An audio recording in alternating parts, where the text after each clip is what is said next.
of this budget hearing of the Franklin Township Council was made his report indicating that this budget hearing would take place remotely via Zoom at 7 p.m. on Monday, March 9th, 2026. We'll have the Pledge of Allegiance. People do not need to stand. I pledge allegiance to the flag of the United States of America and to the republic for which it stands, one nation, under God, indivisible, with liberty and justice for all. I have a waiting room admit button on my screen. I'm letting everyone in, as is Krista, Mayor. You don't have to pay attention to it. Okay. Madam Clerk, please call the roll. Mr. Embarrasson? Here. Ms. Francois? Here. Deputy Mayor Karazi? He's going to be late. Mayor Kramer? Here. Mr. Onijaka? Mr. Singh? Here. Ms. Udine? Yes, here. Mr. Vasanella? Here. Mr. Wright? Yes. I ask for unanimous consent to open to the public. Without objection, we're open to the public. 5 minutes, no yielding of time, may only speak once. Please state your name and address. Anything to do with government. Krista, do you want to give instruction? Sure. If you wish to speak, you need to raise your hand, and you can do that on a computer or Zoom app by hitting reactions and raise hand. And when I call on you, you can press *9 to speak.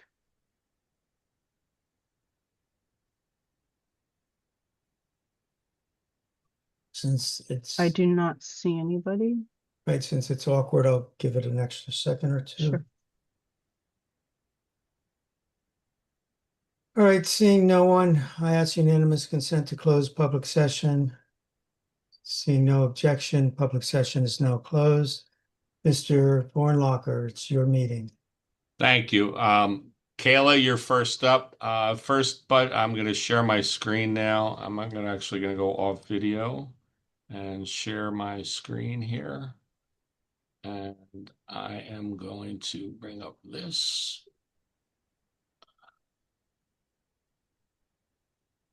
Mayor, I see a member of the public's hand is up, I think. Just wanted to. Michelle is raising her hand.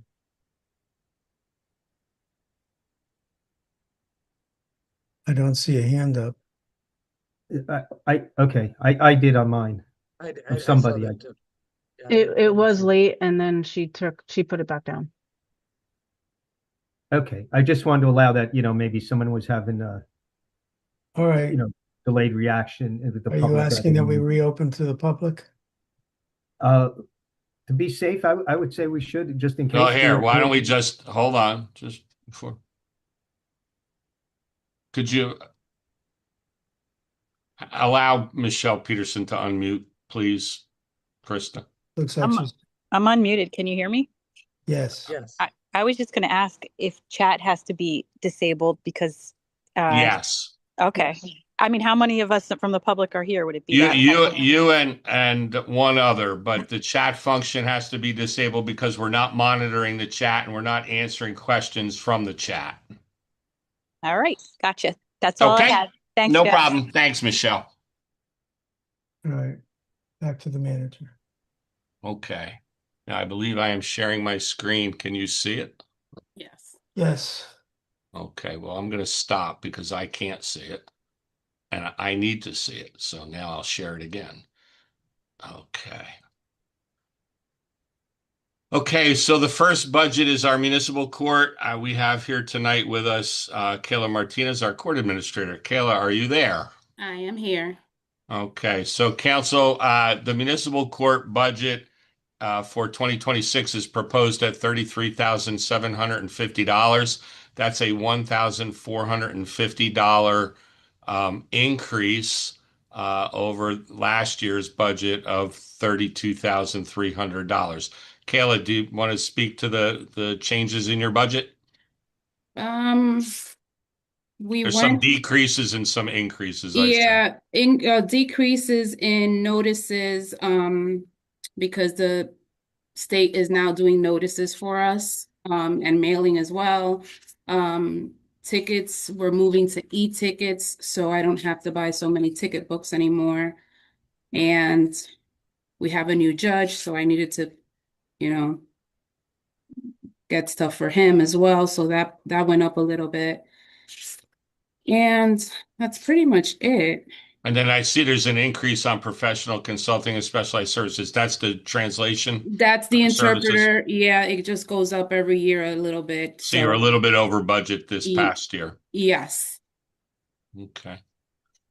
Any questions from council on the court budget? Just curious if there's anything in the pipeline for automating the translation aspects of the court function Automating in what way?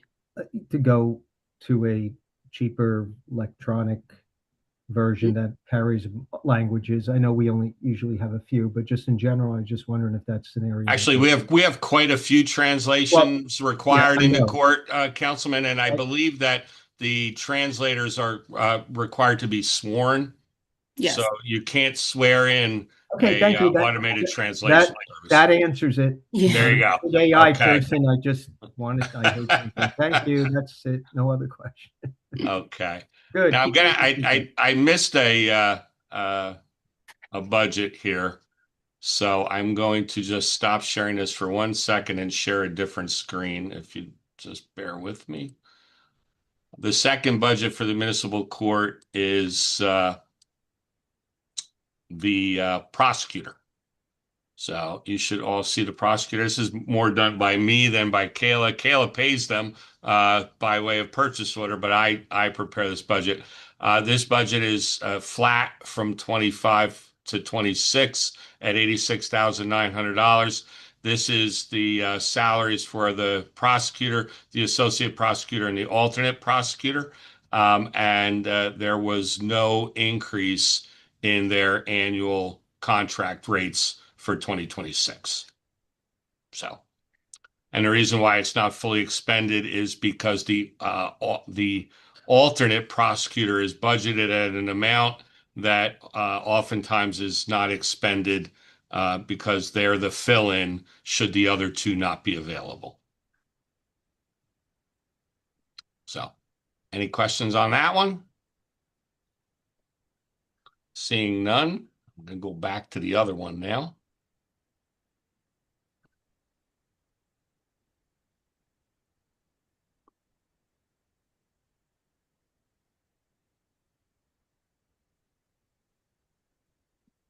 Okay. So, any other questions for Kayla before she gets to go back to court work, what it looks like, given the fact that it appears she's in her office? Okay, none. Thank you, Kayla. Have a good night. Okay, talk to you tomorrow. Okay. Next budget up is Human Resources. Raven Williams, our director. Good evening. Good evening. Bob, are you doing this or you want me to go ahead and I'll start you off here. So the Human Resources budget is proposed at $136,650. That's a decrease of $950 from the 25 budget of $137,600. There's just some minor changes. There was about 90%, roughly almost just about 90% of the 25 budget was expended. Raven, I'll let you explain the changes. So there's some minor changes for our employee assistance program due to an increase in the per employee cost. That increased $50 for the year. So from $66.50 in 2025 to $6,700 in 2026. Also for education and training for HR, that includes the we used to call it the management training, but the coaching program for all of our employees. So that cost is included in there. And I increased that by $1,000 to cover training for both myself and my office coordinator. And then for the medical expenses, which include annual physicals, drug screens, and things like that, I did decrease that by 2,000 based on the utilization from 2025. Okay, thank you, Raven. Any questions or comments from council members? Nope. Okay. Next budget under the control of HR is group health insurance. This is one of the bigger ones. So the 2026 budget is proposed at, I'm gonna put my glasses on so I get it right, $10,920,069. That's to include I'm sorry. That is to include our health insurance, dental insurance, prescription insurance, employee copay reimbursements, optical reimbursements, our disability insurance, and our flexible spending plan, as well as the medical stipends for those who do not participate in our group health plans. So this is the biggest increase, clearly, is the medical insurance line. Last year budgeted at $9,531,299. This year at $10,751,269. I would, be remiss if I didn't note the fact that that is not the total cost that the township incurs for health insurance, dental insurance, and prescription. That is the municipal budget portion of the total cost, which I think this year is hovering right around 16 million. What is backed out of that number is the costs associated with the same insurance for the water utility, the cost associated with prescription for the sewerage authority, who's a member of our group for that alone, the cost for prescription and dental and medical for the library. That's a full reimbursement from the library. There are two fire districts, Fire District number 3 and Fire District number 1, that also have employees under our plan, and they cover that full cost and on a reimbursement, as well as all of the employee contributions for our active and retired members who make contributions for their health insurance. So that number is just the municipal budget portion that we're responsible for in the budget. So any questions on health and group health insurance? Bob, I have one question. Sure. Are we still participating with the Board of Education Partnership Health? We are. That cost is also included here in this budget for Integrity Health, the Partnership Health Center.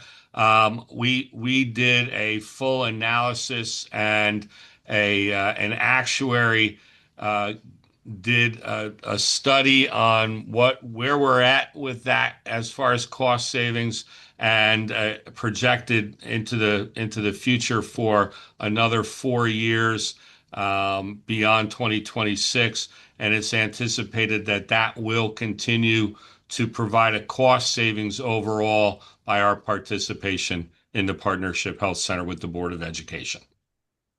So have you done any cost cost benefit analysis on that? How much There's it been, like I saves? just said, the actuary did that entire study. And it was determined that, off the top of my head, and Raven, you can jump in here, please do, that in 2026, it's anticipated that we'll save, I guess, about $250,000, $300,000, right? If I remember correctly, yes. Yeah. Okay, so that's what I was it actually escalates in 2027 and 2028, and then it comes down a little bit in 29, and goes back up again in 30, just based on the actuaries' anticipated costs, and most importantly, participation among our employees and retirees. What we were a little bit disappointed in years 1 and 2, and Integrity Health has agreed to hire a marketing manager that will focus on our employee base to try to get increased usage of the facility.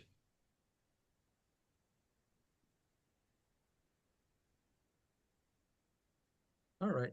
Okay. Any, yeah. Go ahead, Ron. The last point was, are there any excess premiums or funds that they have collected that they are using it to reduce our New Year's costs, or giving money back to the township or the Board of Education? When you say that, you mean Integrity Health? Yeah. No.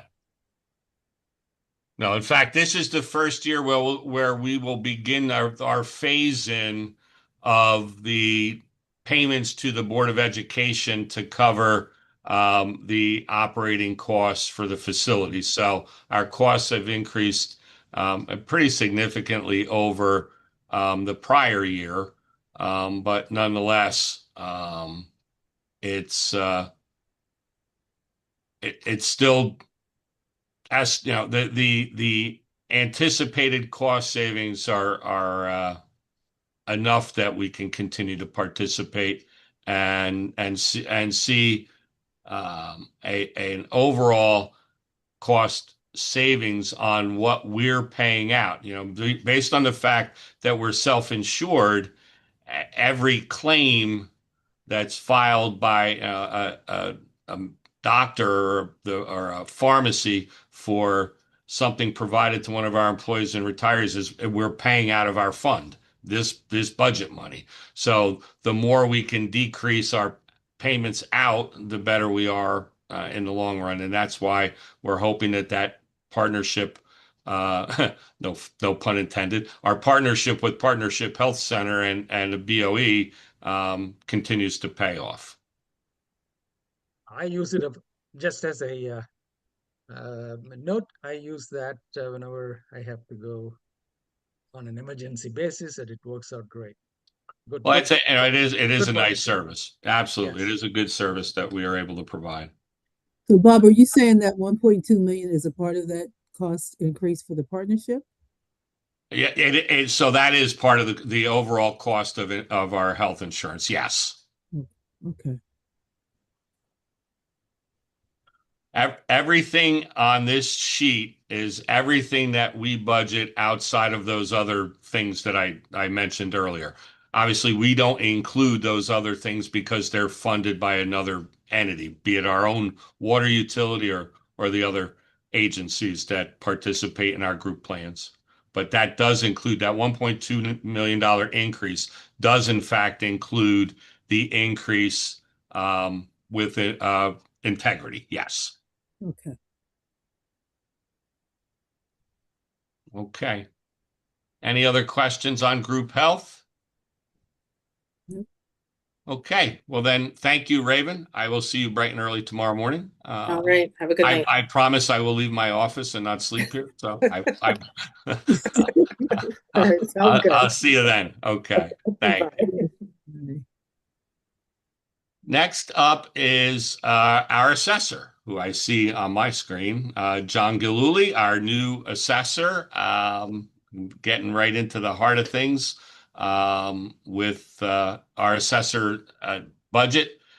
The budget is proposed at $111,550, which is a decrease of $6,150. I know John has had an opportunity to review this budget, and we've had a couple discussions about it, in particular his desire to increase a line in this budget, and I'll let him explain that to you and what his intentions are for that increase. John?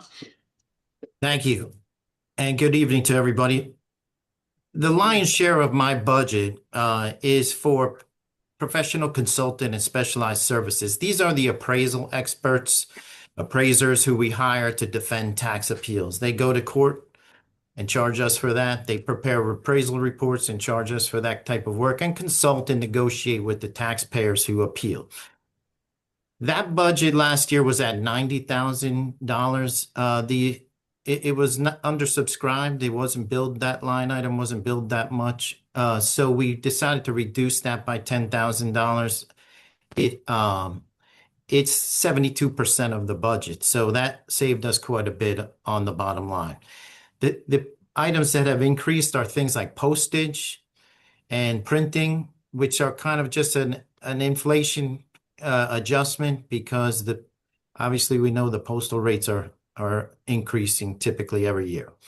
The items that we did increase intentionally to cover some new situations were the education and training expense. Last year was $1,500. We added $1,000 to that line item because I have some staff members here who are expressing the interest to become more educated, become more professional, obtain certification as an assessor. We have two other certified tax assessors besides myself here in the office, and the other staff have expressed that interest too. So we added to that education budget so that we could give them the training that they need. Even if they don't achieve the certification, they'll be better field inspectors, better at talking to the public about the assessing function. So that's really the big difference between this year and last. This represents about a 5% decrease in the budget since last year and almost 9.5% decrease since 2024. Okay, thank you, John. Council, any questions for Mr. Gillooly? How do you like it in Franklin? I do like it in Franklin. I'm a Franklin, shall we say, I wasn't born here, but I grew up here. I went to No, Franklin. I know. I'm sorry. I meant working for our town. For those who don't know, John is literally just started and taken over a very important department.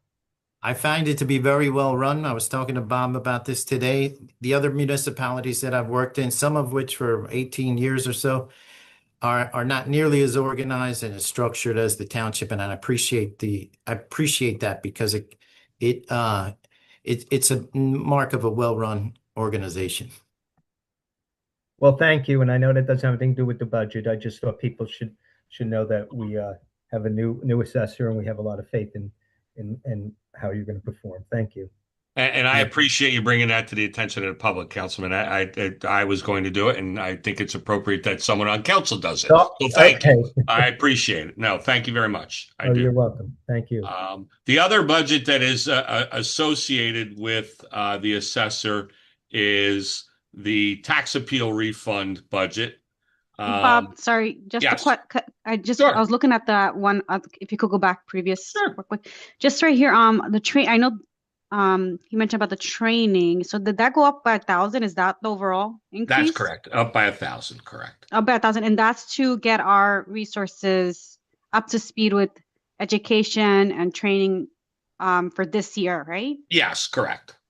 Okay, just wanted to check in that. So John and I had a conversation, and I agreed with his position.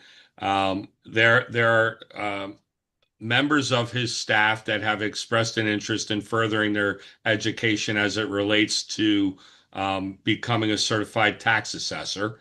And then there are the ongoing courses that are required for those who are already certified. And that we'd like, in addition to John, the deputy assessor, as well as one of our field inspectors, are both certified tax assessors. For them to maintain their license requires continuing education credits, and this will allow them to get those credits as well as the other two employees, and we actually have a vacancy as well, to be able to get training for our staff in the office who want to pursue a certification. Yes, and that's fantastic, and that's great. I'm a fan of people getting trained and up to speed on what's going on out there. Does this cover like travel costs, or this is just strictly the training? It would be all in state, so there everything. Oh, okay. There's nothing out of state, so this would just be for the training courses themselves. Got it. Thank you. Okay.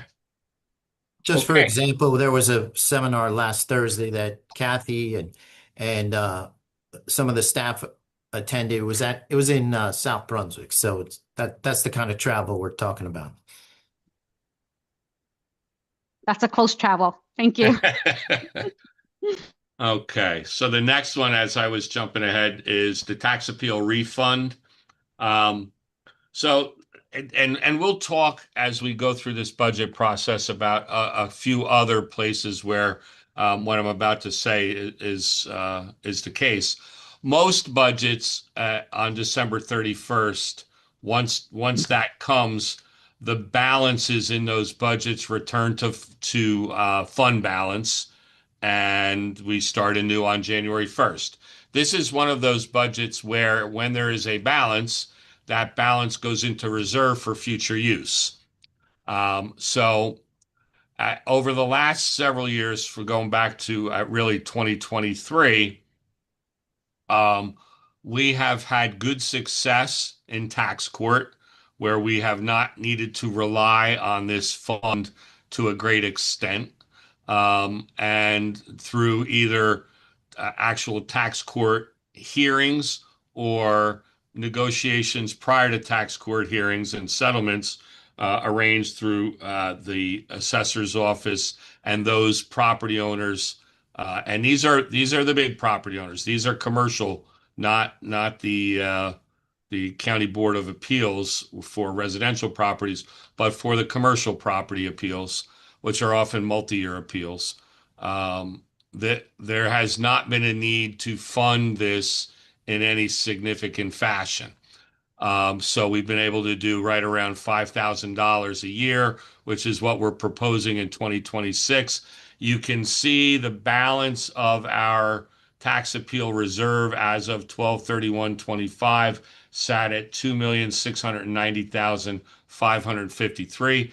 In conversation with both John and Mr. Carabelli, who just retired as of a couple of days ago, our former assessor, we're confident that there's sufficient funds in reserve based on the outlook for tax court for 2026 and the commercial appeals that there's no need to budget this in a large fashion as we did in 2022 at $750,000. So, any questions about the tax appeal refund budget? If not, John, I kept my promise, and you can pack up your bags and leave your office and go home for the night. So, Okay, thank you to everybody. Appreciate it. all right. Thank you, John. Talk to you on Thank you. Wednesday. Thank you. The next budget is the tax collector. Tiffany, are you out there?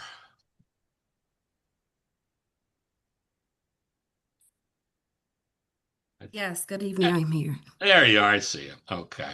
So, Tiffany has taken over as our tax collector, collector of revenue, not just tax collector, but collector of revenue, replacing Rosanna Gutierrez, who's also in on tonight's meeting, who moved out of the tax collector and collector of revenue position into our chief financial officer position.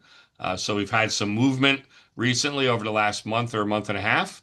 And Tiffany previously was our deputy collector and has worked in the collector's office for about 19 years. So I think she's pretty familiar with the operations in the office. And I know that she'll also be familiar with her budget, which is a relatively small one in the municipal operations. This year is proposed at $17,107, which is a $1,173 increase over the 25 budget of 15,934. Tiffany, there's some minor adjustments to your budget. So if you can just explain some of those changes. Sure. Good evening, everyone. Okay, so changes would be for printing. That's where our tax billing come from. Also with the mailing for our PO box. We have our Our machines are in the office for folding, and also education and training, where we have an employee who will be taking the tax collector courses to get licensed. And that was our biggest increase. Okay. And that also covers your continuing education credits, correct, Tiffany? Yes, with the membership fees for tax collector. Okay. Any questions for Tiffany on the collector's budget?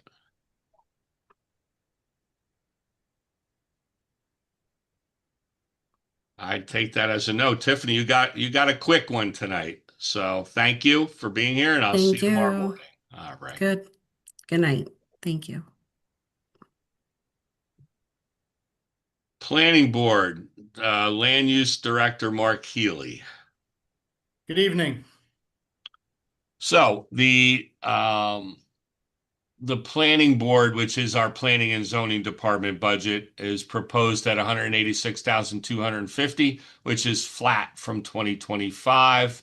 The bulk of this is in legal services. That is the budget for both our planning board attorney and our zoning board of adjustment attorney.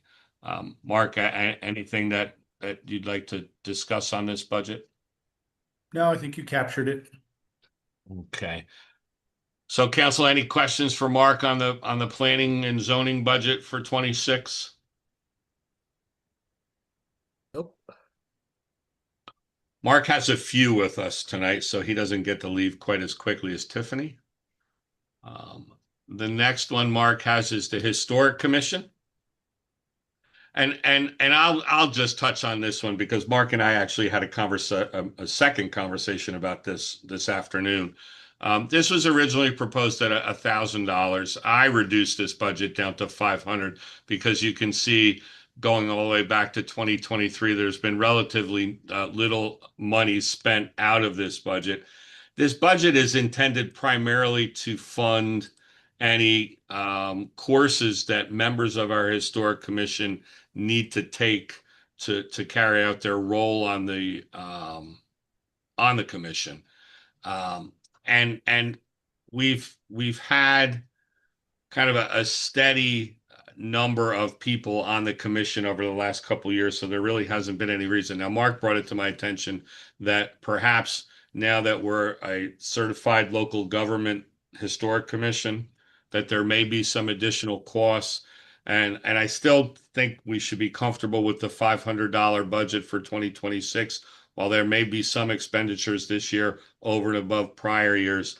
If need be, we can transfer money from my contingency and my budget to cover any additional costs. I thought that we should probably begin to look at these smaller budgets a little more closely and bring them down into a more realistic number, even though in the grand scheme of things with the size of our budget, this is not even a tiny bite of the apple, but nonetheless, I brought it down. Mark, you want to add anything to that? No. Okay. Council, have any Mark, questions? Go ahead. Yeah, I have one question. Mark, I know Carl sent you an email and she's polling some of the commissioners if anybody is interested. If it comes back, a couple of more people want to take some training, you can make that happen, right? Yeah, I think, and Bob, you and I discussed that this afternoon. Do you want to answer that question, Bob? Yeah, I mean, like I said, this money is specifically for that. If there are courses that members of the Historic Commission wish to take to make them better at reviewing the applications that come in front of them, there's certainly this $500, and if need be, I have money in my budget that I can use to supplement this. I also budget an amount in my budget for education and training for any odd ones that come up through the course of the year outside of my department.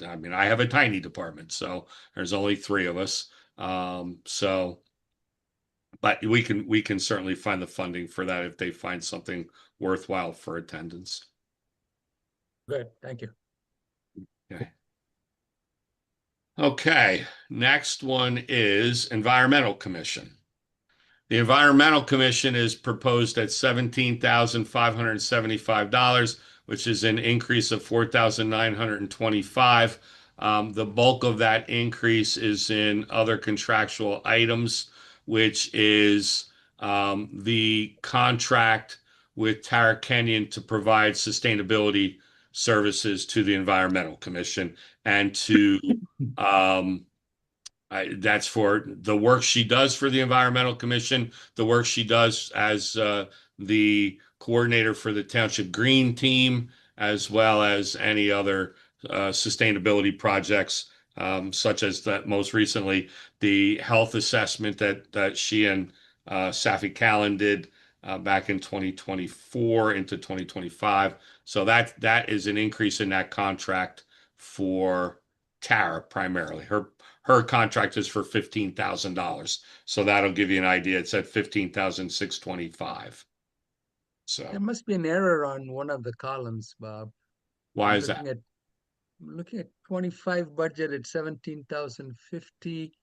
Department request is 17,575. So that's only $520. No, you're absolutely right. Yeah, so there's a formula error in that cell right there.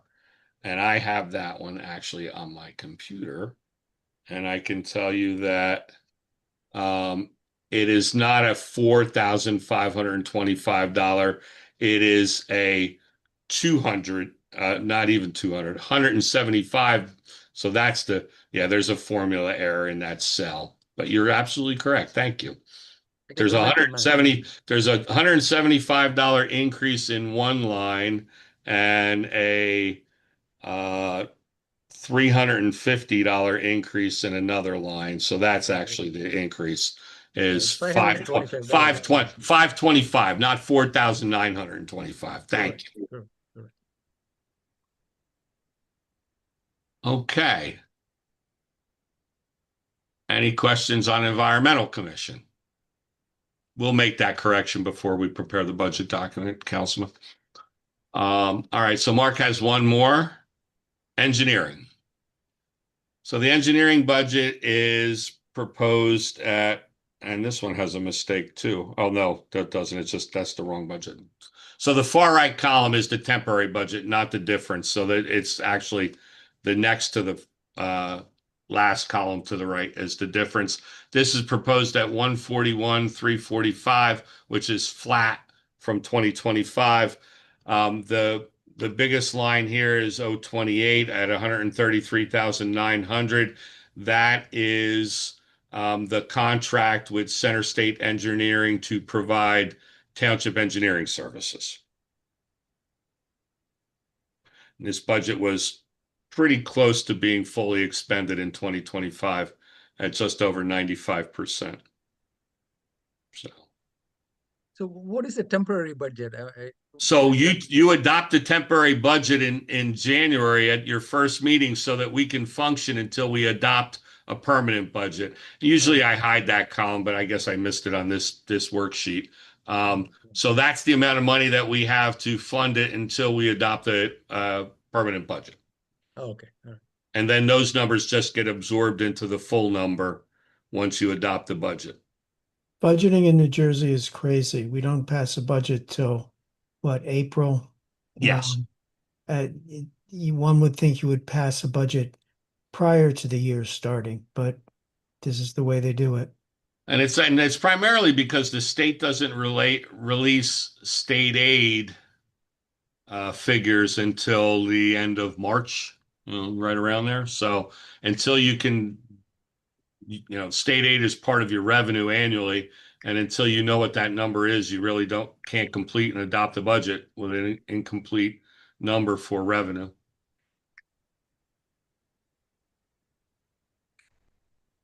So, any questions on engineering budget? If not, I believe that's your last one for the night, is it not, Mark? I believe so. All right, and that sounds, the echo tells me that you're in your office as well. So, okay, thank you for that, Mark, and I will talk to you tomorrow, and we can move on to our next budget, which is John House and fire prevention. Good evening, everybody. I'm having trouble with my camera, so I can't get on the camera. As long as we can hear you. Okay. So, the fire prevention budget is proposed at $7,971, which is a $61 increase over the 25 budget of 7,910. And no one will ever accuse John House of not being an exact budget preparer annually. So right down to the dollar. I think if I let him go to the cents, he would go to the cents as well.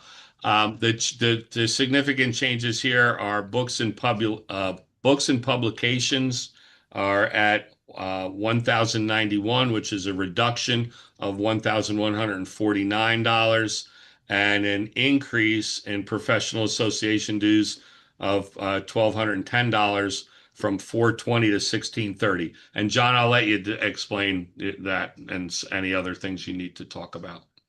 Okay. Basically, we changed NFPA changed the way you can access their National Fire Code subscription service. So that was the reduction.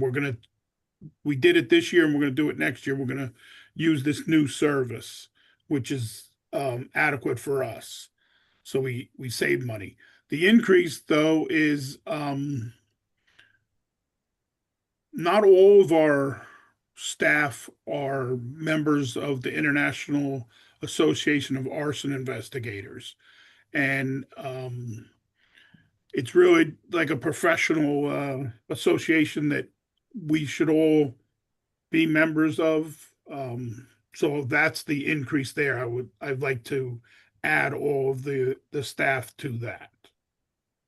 For those of you on council that are unaware, that it's actually the fire prevention office that does the cause and origin investigations for any fires. It's not the arson investigators from law enforcement, police department, and prosecutor's office are called in as a result of a cause and origin investigation done by the fire prevention staff. So that would be why they would be members of the arson investigators organization.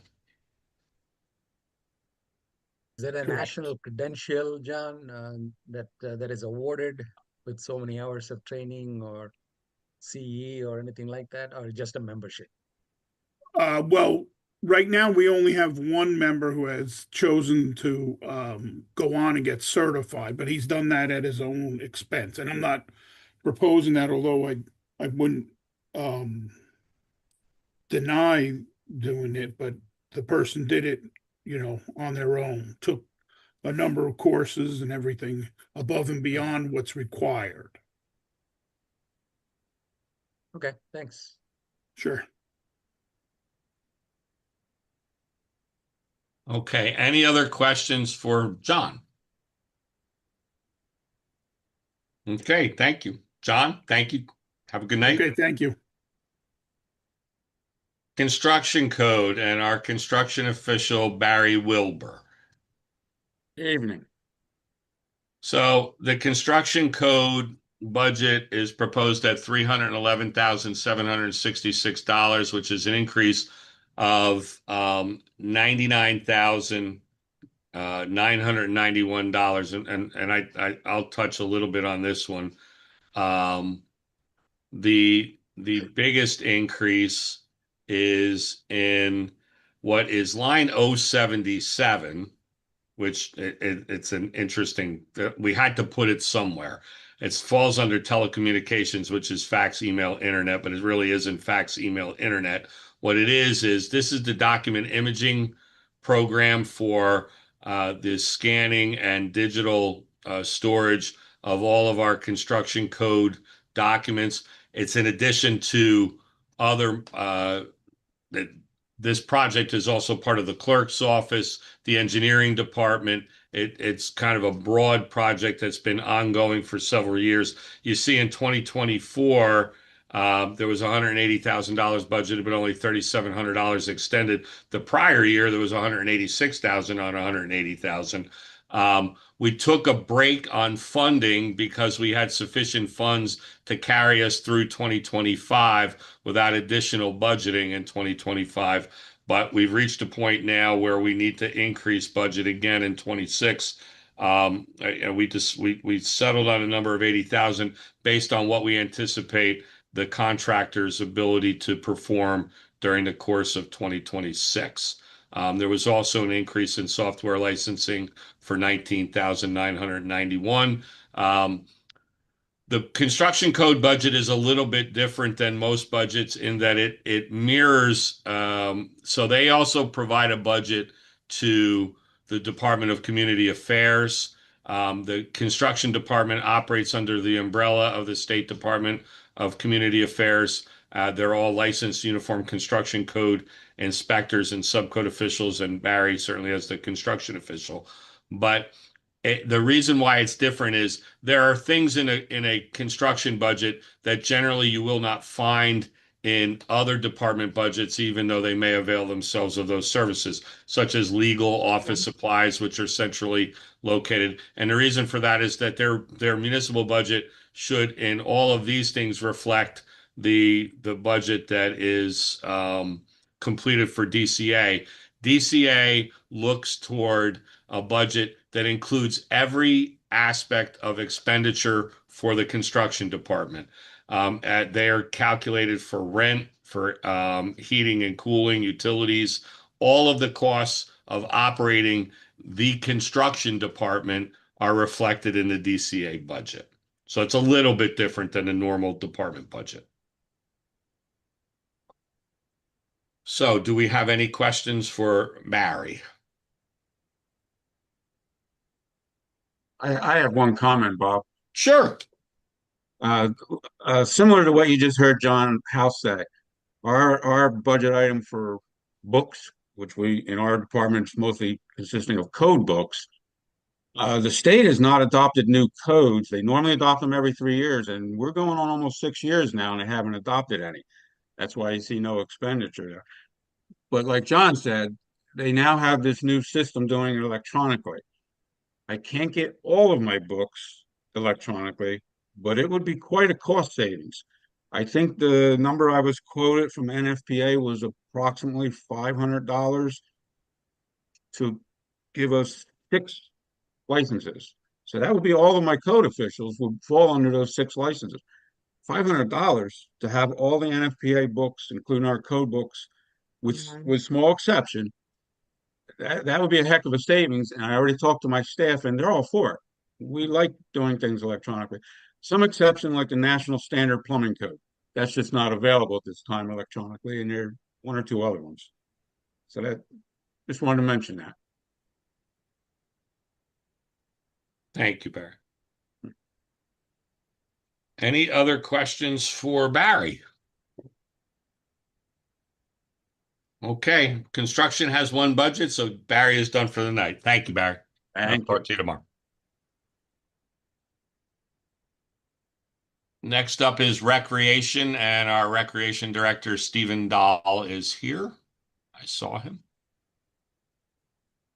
I'm here. Okay, thank you, Stephen. So the recreation budget is proposed at an even $71,000. This is an increase of $2,270 over last year's budget of $68,730. Some minor adjustments. Stephen, you can take it from here and just talk to your budget. Sure. So the 3 adjustments we have, one is in conferences and meeting. This year, the National Parks and Recreation Association meeting is in Philadelphia. It's not often on this side of the country. And we see a real good opportunity to have some staff go there and learn and pick up some new things that could help our community. So that's where that increase is in for this year. In professional association dues, we have a $70 increase. That's due to our state recreation association, where a lot of our educational and even our grant opportunities come from. Those costs are coming up at their next year, which is they operate on a fiscal year, so that's 2026, 2027. So that's going to go up about $70. And then our final line that we asked for an increase is in our recreation supplies of $1,000. That's mainly for fireworks because we already were alerted by our bidders from last year that fireworks costs were going to increase for 2026. So we want to make sure that we are prepared for those for our July 2nd celebration. Thank you, Steve. Mayor, did you want to add anything to this?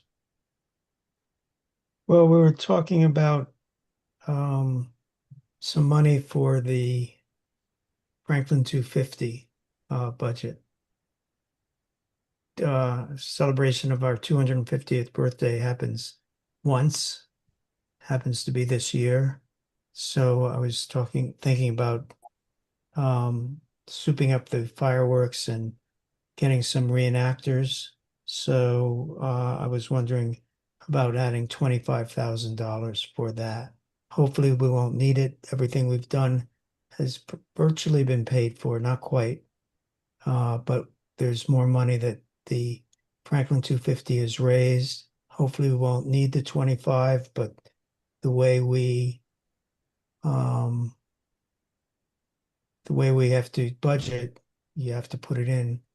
Can't decide later. That's correct. So if we were going to budget it, it'll have to be included in the OE budget for adoption. You know, when we present the full budget for adoption, it'll need to be included. So that would go in under. I'm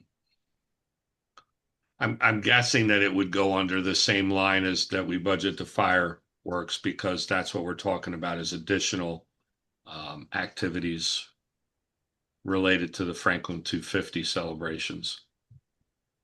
Yeah, and Mayor, was that? And I remember discussions. We've talked about it.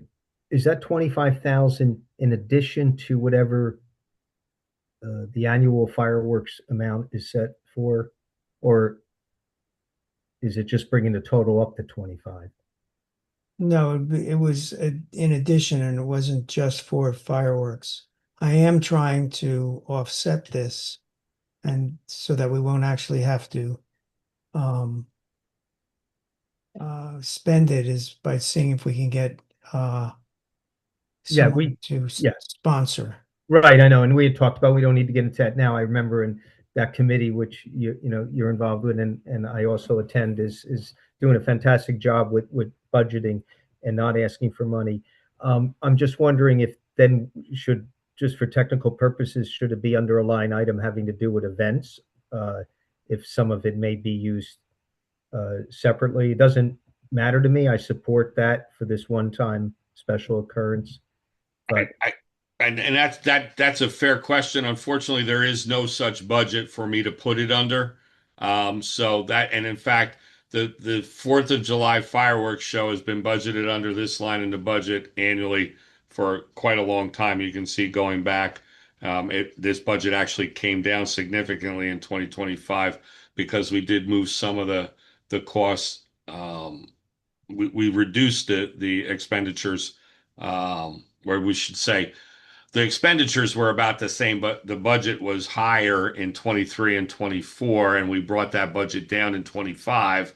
This would basically bring it back up to 2023 numbers, and the fireworks are anticipated at just about $21,000 this year. So that's that $30,000 is for primarily the senior citizen club support, which is $27,000 a year, and the senior meeting supplies at $4,000. This budget line is other than the fireworks, is solely to support the senior citizen clubs, which council agreed upon a number of years ago to provide them with that support. Yeah. Okay. No, I'm good with that. I I mean, just wanted to make sure it was structurally correct. But what you're saying makes sense, Councilman. Unfortunately, the state of New Jersey doesn't have a line in this budget for public celebrations, let's say.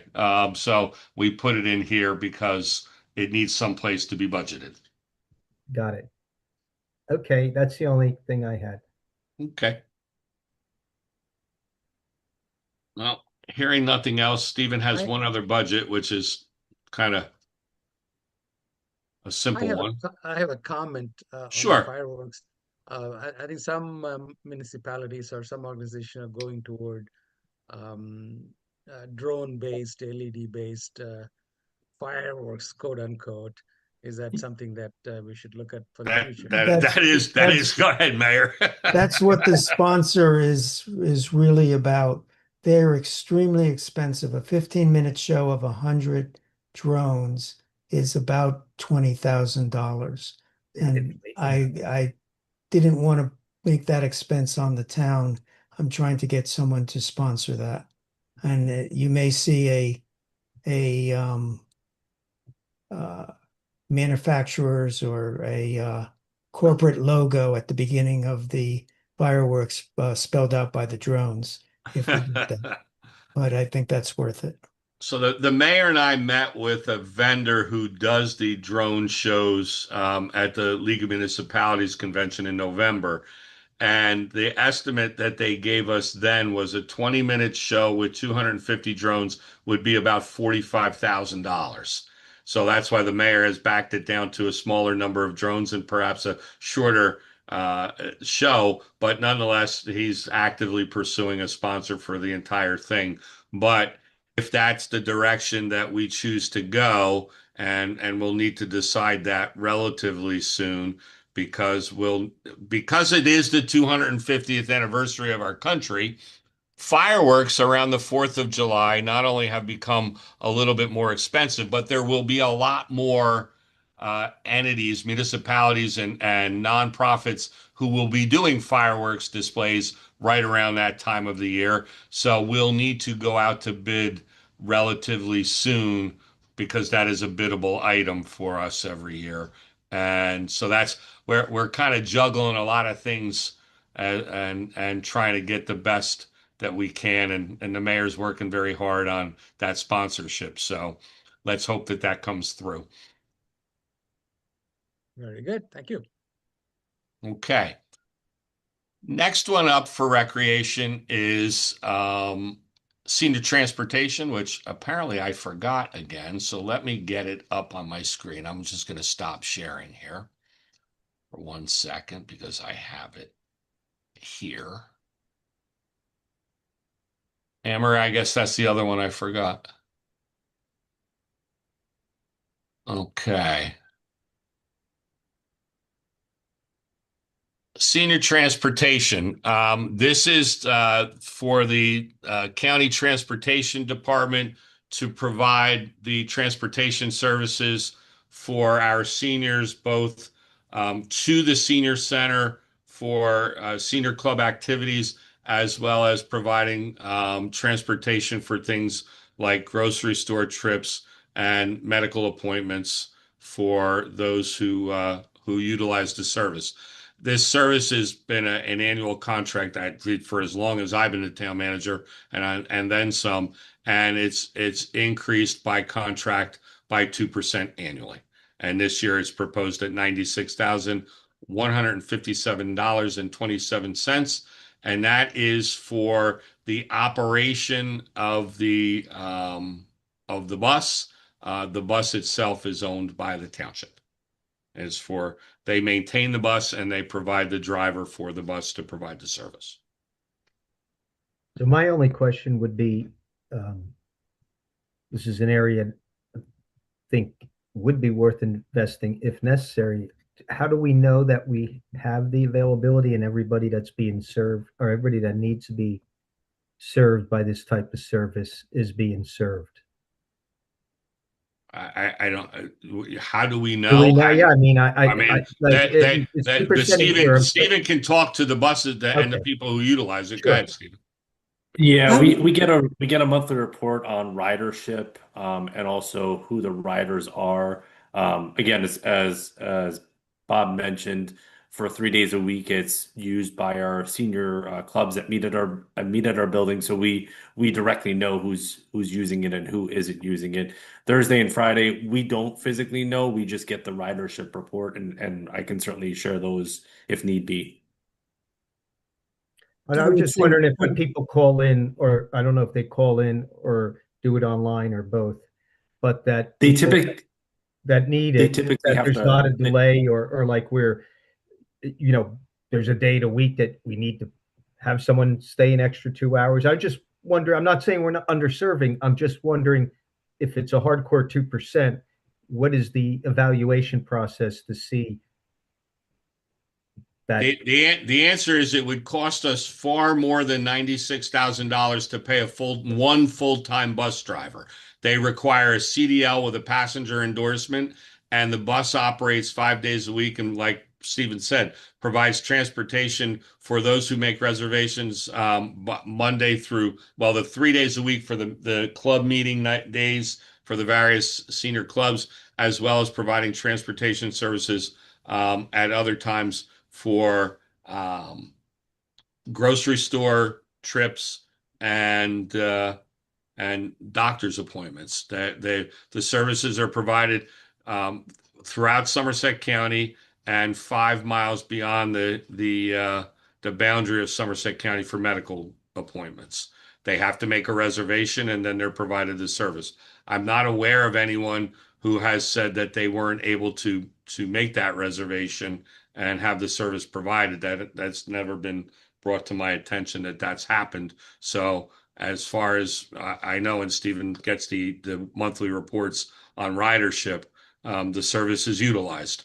I think that if anything, there might be a desire for that service to expand. Unfortunately, Somerset County can't provide any expansion beyond what it is. It is not easy to find people to operate these buses on a full-time basis that have CDLs with passenger endorsements. So Bob, I have a question. The medical appointment, is that by the bus? I thought there was a separate van service for people who needing a wheelchair access and all that. Our bus is wheelchair accessible. It's an ADA compliant bus, so they utilize the bus service for that. This is the vehicle that they use. It's our vehicle, and like I said, maintained and operated by county staff. Right. I remember getting some senior citizen called one time, I think a year ago or something like that, that they couldn't get an appointment right away. But I think it may be because the service is oversubscribed or the time that they try to get it wasn't available. So I mean that sometimes is a problem where, if you don't book as far enough in advance, someone else has already got the time and date booked for their transportation. That certainly can happen. Yeah, and I'm not suggesting I've ever gotten a complaint, quite frankly. This is near and dear to my heart, and I think it's a wonderful service, especially for the medical needs. And obviously, well, groceries you need to survive. But that was the only thing I'm wondering is, how do we know if there's a real need? Because a lot of the seniors who do utilize this, or I believe also, I think maybe handicapped are allowed also, but mainly the seniors, how do we know if there's ones out there that really need this kind of thing and we have to do a serious dive to see if it's something we have to invest in or if it's completely providing plenty of service. So I'm just curious when I see an automatic 2%, what's behind the curtain. Well, that's the county covering their cost, Councilman. It's the 2% increases annual for this contract, and we'll talk in a little while about the health department. Okay. And the county has built in multi-year contracts for these Got it. services, So I'm and fine. they build in 2% increases annually. I'm fine with the budget, and then that looking into that type of service, if we're meeting the standards we want, is really a conversation for a different committee, a different budget. Okay. Very good. All right. Just curious. I just want to say that, yeah, the services are definitely utilized. I think, Bob, that's one of the things I think I have asked is that on the expending, right? Like, how can we expend this more? Because it is very, it's heavily used by the seniors. So I definitely know people are using it for medical as well as the senior center. There's, they get dropped off. But I think the discussion is they want more. And I think that's where it's just a matter of budget and utilization, right? I mean, and that's the bottom line. I know I've had multiple conversations over the years with this falls under the Public Works Department at Somerset County. Transportation falls under Public Works, and I've had multiple conversations with the Director of Public Works over the years about expansion of this. One, there's the capital cost for the bus, and then there's two, the annual contract cost, and there's the ability for the county to find drivers, because this isn't you can't just hire a driver and dedicate that driver to this, because people take vacations, people call out sick, but the bus still needs to roll. So the county has a fleet of buses in addition to this one. They run the Dash shuttle, they run the Scoot shuttle, all those buses that they run for transportation. And someone has to be in the driver's seat of this bus 5 days a week to provide the services. So we would not be in a position right now to take it on, because it would be not just one, but we'd have to have substitute drivers as well. Oftentimes it's on short notice. They have the service that they provide. That's why the town decided years ago to contract with Somerset County to operate this bus for the township, and it's worked well. Could it be more? I think that certainly.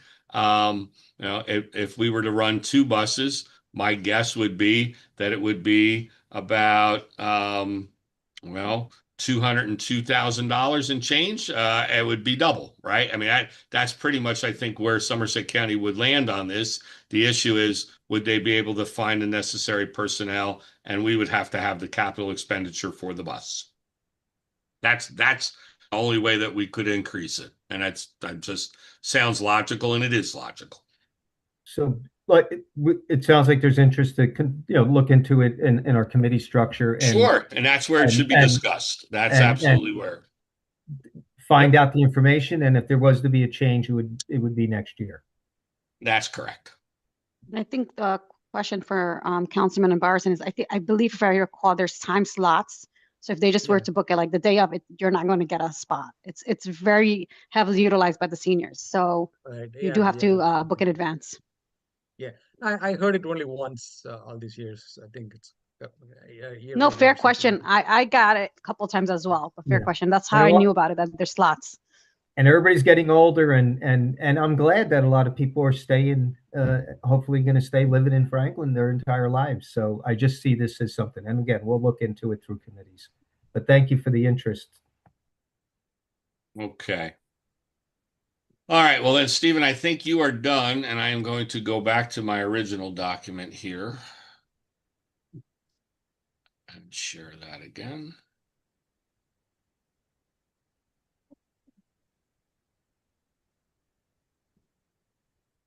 Okay, and next up is the Youth Center and our Youth Center Director, Wendy White. Good evening, everyone. So the 2026 budget for the Youth Center is at $8,542.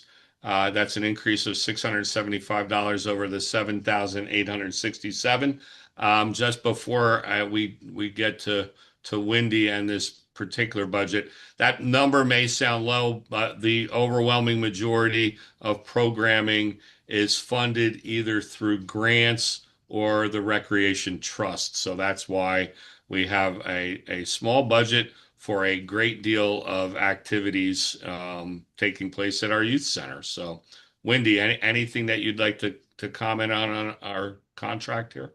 Yeah, just our to budget, kind I of, should say. yeah, just to build on that. Yeah, we are expecting to spend down the rest of the DCA grant, which has provided a tremendous amount of programming for the students at the youth center. We are still making sure that our staff are getting, training through NJRPA in terms of professional association dues. The DCA grant has also just allowed us to make sure that, the students have a lot of the things that they need. We've been able to, we just got our van. So we're really excited about that because we have a flag football program that we do over in Middlebush Park. So we'll be able to transport even more students over there. So it's really just been very impactful in terms of, programming for the students. So we appreciate it. And Wendy, if you could touch, since you talked about the van, so the van was funded by grant money. Yes. And it's also utilized, there was a pilot program last year that we are going to follow through with again this year in the summer. Could you talk a little bit about how that van will be used? Absolutely. We launched a pilot program called Summer Shuttle because we recognized there were a number of students who wanted to come to the youth center, but whether their parents were at work or maybe their parents didn't have a vehicle, they couldn't, get to and from the center. So our staff worked together to kind of plot out different parts of Franklin, and we communicated that to parents through our rec desk system. So anytime a student becomes a member, they're automatically input into rec desk. That's how their parents get information. And we announced that, hey, if you have a child that needs transportation, we'll be able to provide that. Just make sure that they are waiting at these particular spots. These are the times. And it was a hit. So now that we have our own van, we'll be able to do more of that this summer, because previously we were borrowing the vans from our wonderful partners over in recreation, and they were more than generous in that regard, but obviously they had their limitations because they're running summer camp. But now that we have our own van, it's going to make a tremendous difference in terms of getting more middle schoolers and high schoolers over to the youth center. And the other thing I'd just like to draw attention to on the budget workbook that you have in front of you is that the numbers you see in 2023 and 2024 are significantly higher than 2025. And the reason for that is in 2023 and 2024, it was a combined budget with the recreation department. So it was funding both the recreation department and the youth center. In 2025, we broke off for budgeting purposes the youth center from the recreation department. And also we were the recipient in 23 or 24, Wendy, of the DCA grant. 24. No, actually 24. 23. 23. I'm sorry. But Yeah. that funding really took place, in earnest to fund programs in 2024 and 25. Correct. It's a multi-year, it was a grant for all types of programming that was a dollar amount. I think it was $1 million, right? That Yes, it came out was of it was the state 1.5. legislature. Yeah. Yeah, it was 1.5, of which That's right. Yeah, 1.5. yeah, we're anticipating spending the rest of that down this year, because we know how to spend money And that responsibly, but we and that but was we're a doing that. and that was a shared grant with the Somerset Staff. Community Action Program. Yes, so we both got 750. And much of the programming is actually winds up being provided by SCAP. Yeah, So so we're kind partnering of with them as well. we're benefiting from their portion of it as well. Absolutely. So Is that going to be awarded again, Wendy? Are there? I think we need to ask Assemblyman Danielson if he's willing to put forward another application in 2026, so for 2027. That was an application through the state legislature for budgetary grants that were awarded to a wide variety of projects throughout the state, and our youth center was chosen as one of them. So, what other grants do we get? I'm trying to get a scale of the programs all together. How much money is coming into the youth center programming side, which are not on this budget? The majority of the money is for programming. Almost all of it is for programming. So No, I'm asking what other grants, what is the scale, the total amount of programming that we provide to the kids? what is your programming funding annually for the youth center? How much are we spending is what I think the councilman's asking, Wendy. Well, I know that right now we have about 300,000 remaining. So over the last 2 years, we've, spent, I guess like 450, and dividing that by 2 years, 225 each, I guess, or if my math is right. Yeah, so I would say that that's about right in terms of year over year. We've been able to expand our programming and also do a little bit more off-site programming for the kids as well in terms of exposing them to new opportunities. We're also doing a youth resource fair on April the 18th for summer employment. So, again, just a lot of opportunity that we wouldn't have been able to provide if it weren't for this particular grant. So definitely we're willing to follow up with Danielson, or however, we can get another one. Yeah. Okay. And then what came of the grant that Congresswoman Bonnie Watson Coleman got? Yeah, so that's the CPF grant that we got, and that was $1 million. Right, $1 million. Yeah, so there's been a number of building enhancements to the youth center. The IT department just did some additional camera installation because there were a number of blind spots that were identified once we got into the building. We're working with DPW. Carl reached out to me last week to install the generator for the youth center. We are working with Kemal Bagret on the reconfiguration of our snack shack, the kitchen area, so we can expand programming there, as well as the reconfiguration of kind of the welcome reception area. So that's also in the works. And I know that there's an electrical outdoor sign that is going to be placed in front of the youth center as well. So that's also in the works. So that grant has allowed the building itself to be enhanced. So we again are able to offer a much more pleasant environment, for the students. So. But some of that grant, is that grant money allowed to be used for programs also? Was it all for operational and maintenance plan? It was for construction. There is a part of it, a small part of it for staff training, but it's primarily construction. Oh, okay. I thought we were able to It's use it. primarily infrastructure improvements to the building. There were things that we didn't originally budget. And for instance, Wendy talked about the snack shack. To be licensed by the health department to provide hot foods and prepared foods on site, which is something that happens often in a youth center. Meal prep for attendees. There needed to be changes made that we did not originally budget in the building, and those improvements are what the original architect is finalizing so that we can go out to bid for all of that work to be done. So that's what that money is being utilized for.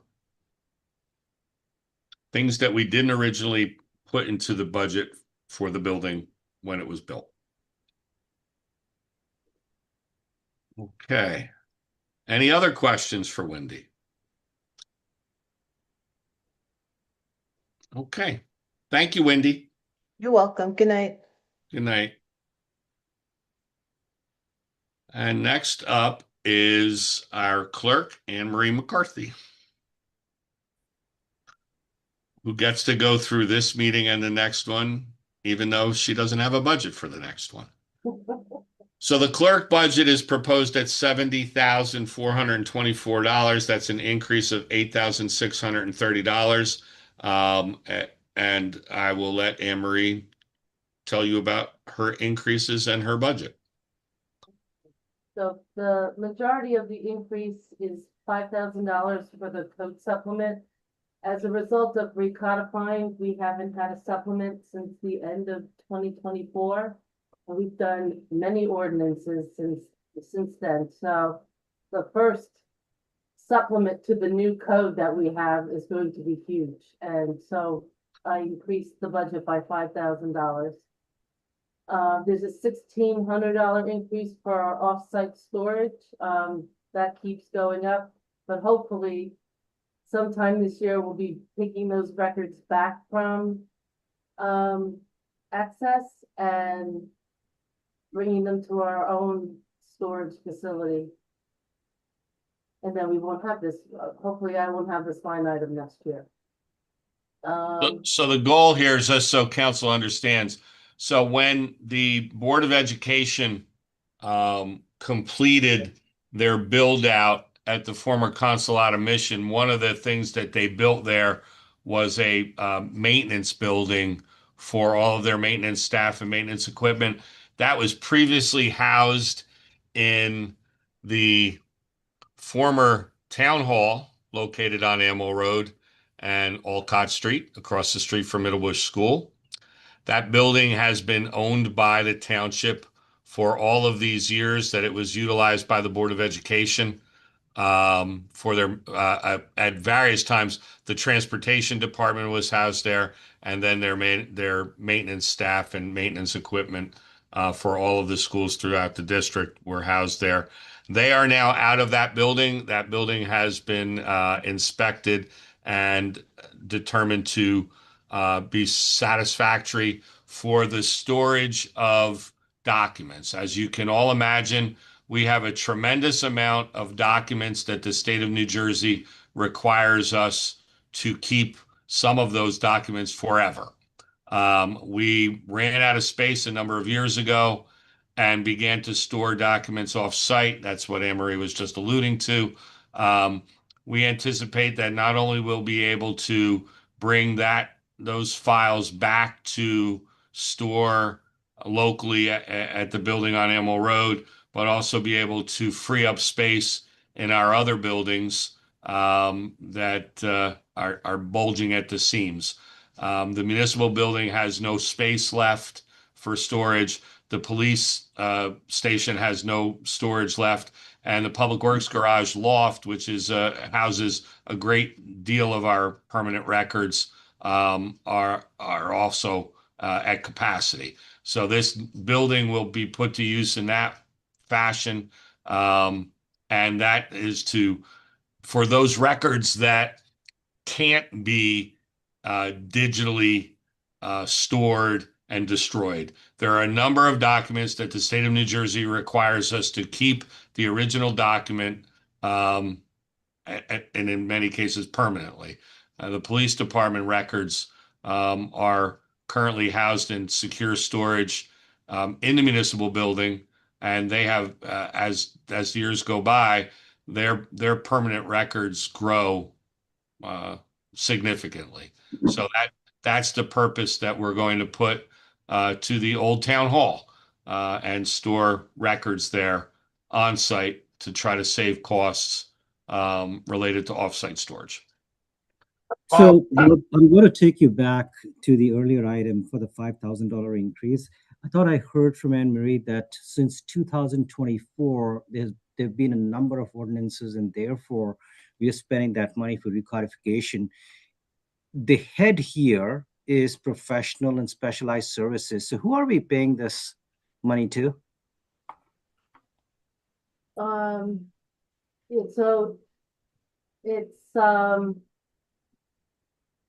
We're paying it to E-code, right? The E-code, and it's all general code. It's our E-code, it's our code and all the supplements to the code.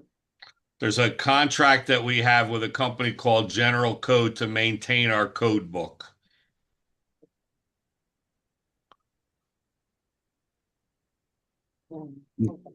Okay. Bob, I had a question Sure. on these storage stuff. Is it possible to digitize them? Like I said, the state of New Jersey requires a large number of our permanent records to be maintained. The paper files are required to be maintained. What we can digitize, we are digitizing. That's the project that involves not only Anne-Marie's office, but primarily the construction code office and the engineering department.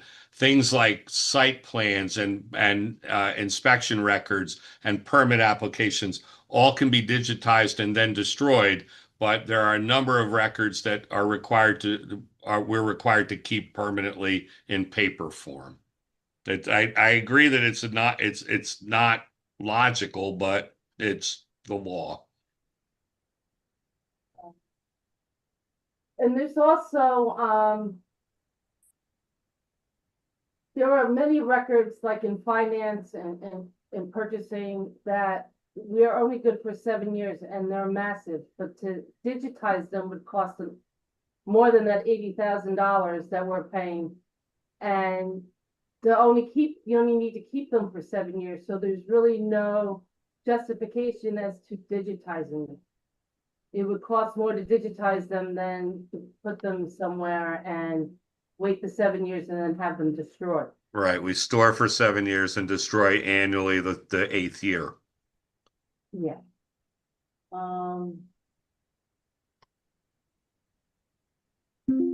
Also in that line item, the professional consultant, besides the ebook code and the supplements, there's $10,000 for the preservation and imaging of our vital statistic books. There are some really old ones from the 1900s and the 1800s that are falling apart and that we need to have them restored.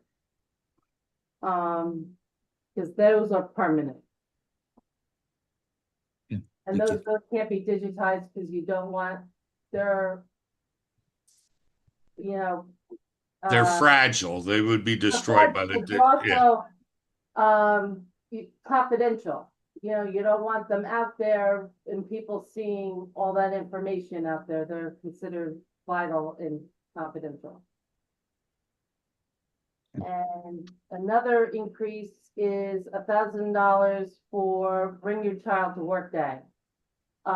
We started a program 2 years ago, and it's grown. We've combined with the police department, and we get anywhere between 60 and 80 kids that come to Bring Your Child to Work Day, and we bring them through the municipal building and the police department, and we feed them pizza. We give them, you know, like a goodie bag at the end and different things. And it's a very nice program, and they get to see where their parents work and what goes on in the municipality.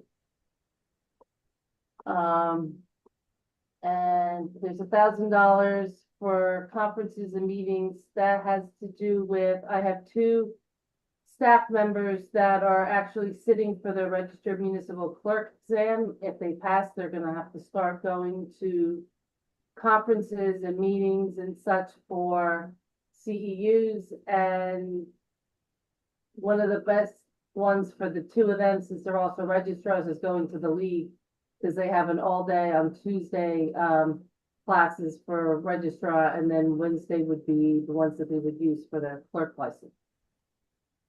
And last increase is $30 for association dues because they went up from 2025. And those are the increases to this budget.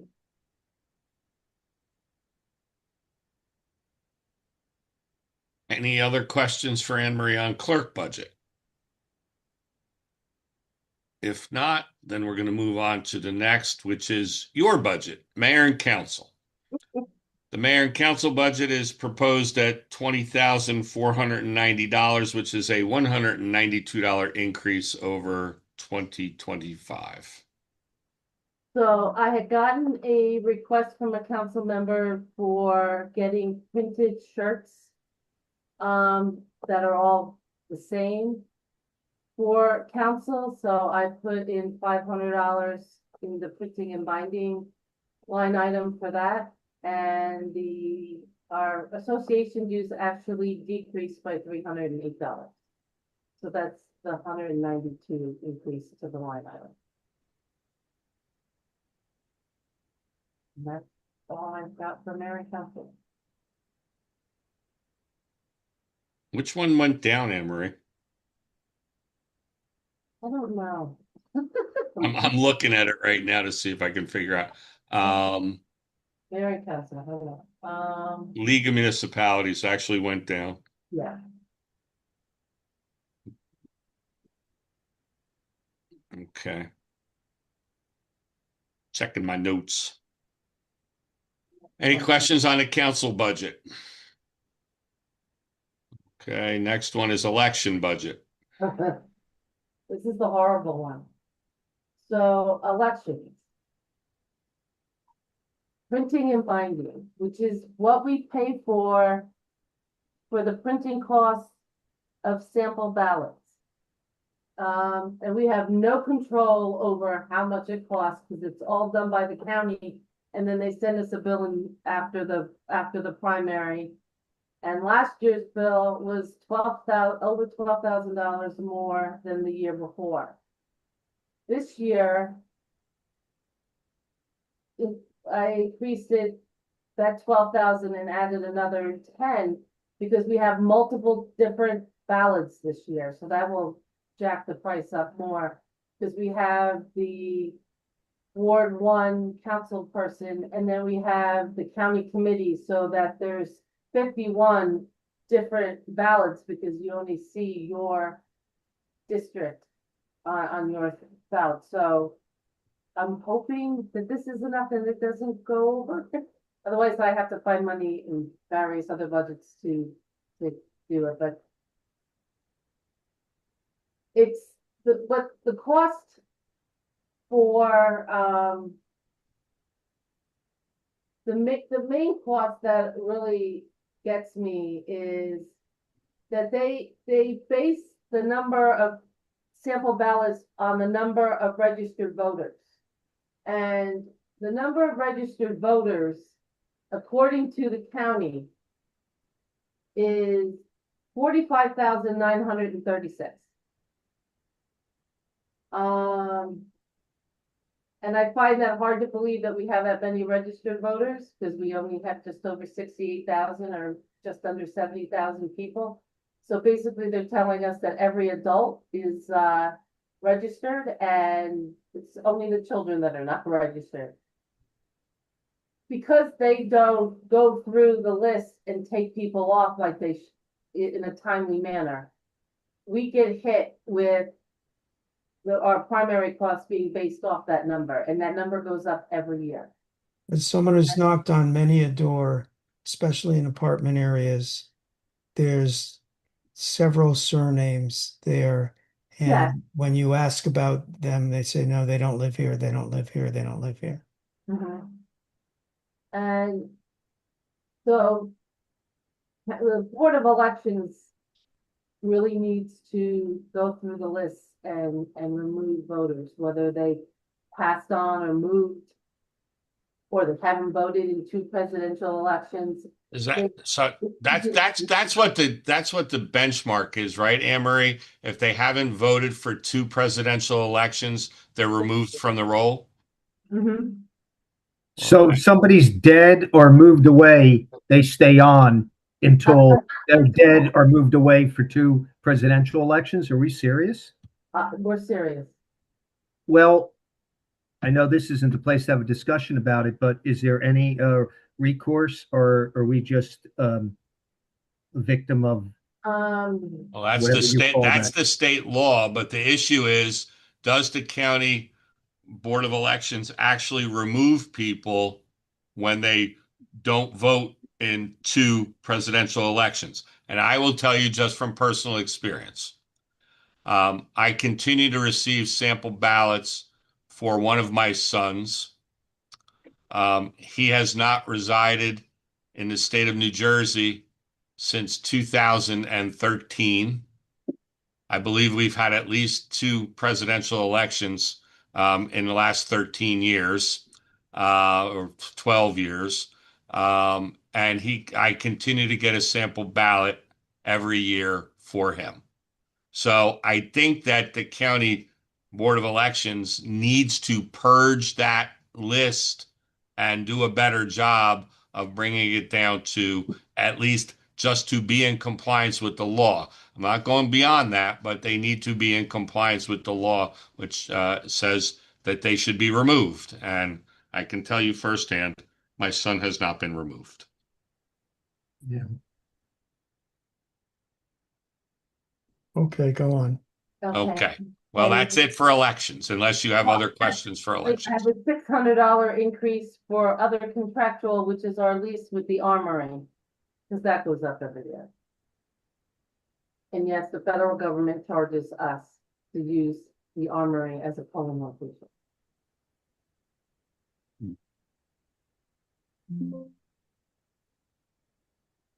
That's all I got.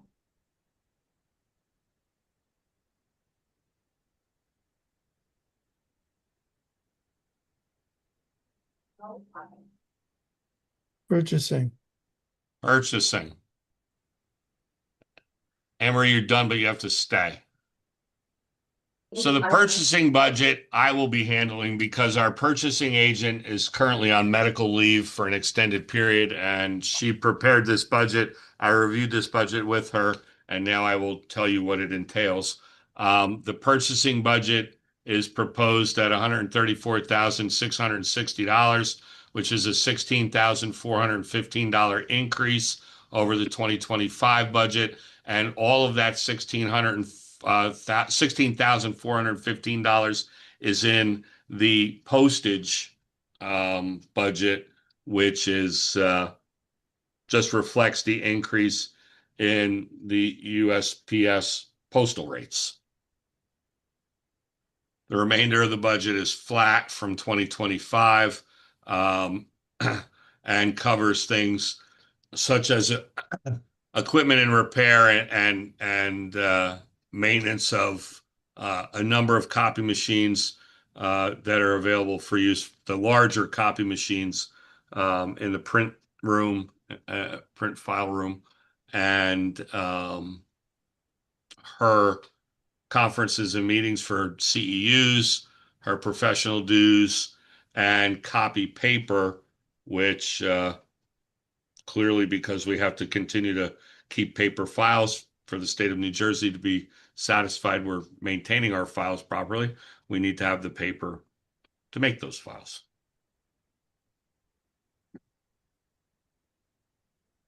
Any questions on the purchasing budget? Township manager budget. The township manager budget is proposed at $265,000, which is a decrease of $29,650 over the prior year. The bulk of my budget at $240,000 of the $265,000 is in the township's contingency. These are for all unanticipated expenses through the course of the year. You can see that generally we do not utilize a significant amount of that year to year. However, this is kind of a product by which in which the state of New Jersey budgets. Once you adopt our budget, we cannot increase it unless we do so by way of emergency appropriation. There are times that we have utilized these monies in an emergency so that we did not have to do an emergency appropriation. And an emergency appropriation, we have the ability to do it in that we have the funds to do it. However, an emergency appropriation in this budget year would impact the next budget year because the state of New Jersey requires any emergency appropriation to be included as a regular appropriation fully expended in the next year's budget. So, for instance, in 2021, when we used nearly all of the contingency for debris removal as a result of Tropical Storm Ida, had we done an emergency appropriation for that $250,000, we would have had to budget an additional $250,000 in the next year's budget, but it would already have been expended. You don't get the benefit of the money in the budget. You just have to budget it in the next year's budget. So over the years, the contingency budget has remained in the manager's budget. Going back to, I guess, the early 2000s, that decision was made to do that and remove individual department contingency budgets. Actually, it was in the late 2000s, Ken Daly, maybe 2 years before you came. So is that when we started doing it? I'm saying I was doing the police department budget at the time. So I was doing that all the way to the early 2000s. I don't remember exactly when we moved contingency out of departments and into a central contingency in the manager's budget. But that's why it's there. The remainder of my budget is things that I just generally budget, such as in the event that I need to send something by FedEx as opposed to US mail, any type of printing that might need to be done, letterhead, business cards, things like that. The special projects manager office also operates under my office. So any expenses related to Safi and her office are also budgeted out of here. My copy machine in my office.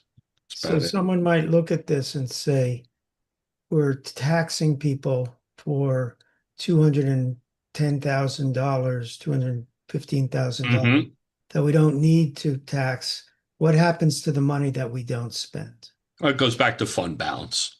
And then it replenishes fund balance, which is then used to budget the balance the budget for the next budget year.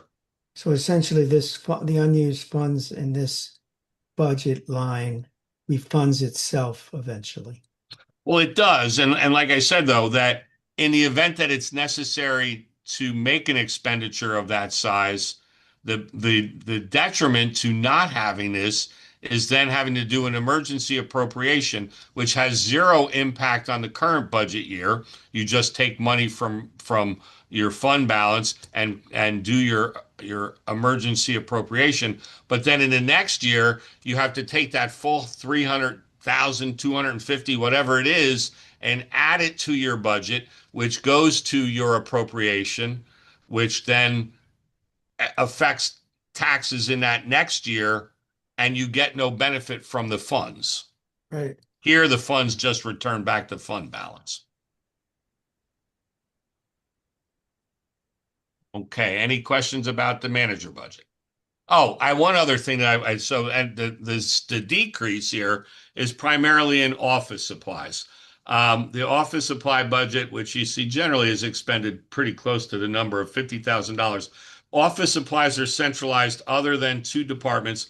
I was previously talked about construction code, and also the water utility funds its own office supplies because the water utility operates out of a separate budget as a separate entity. The reason for the $30,000 decrease is that for many years, toner has been budgeted out of the office supply budget. In the police department budgets for their toner under data processing supplies.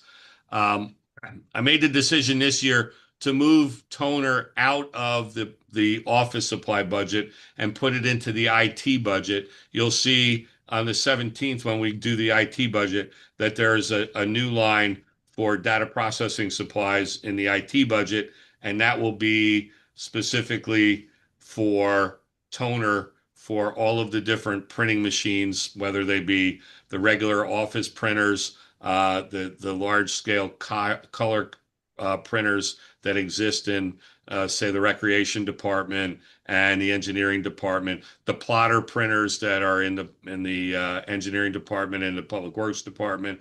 Toner has become very, very expensive. And because of that, I think that it needed its own line in the budget so that we could better track that expense. So that's the decrease is $30,000.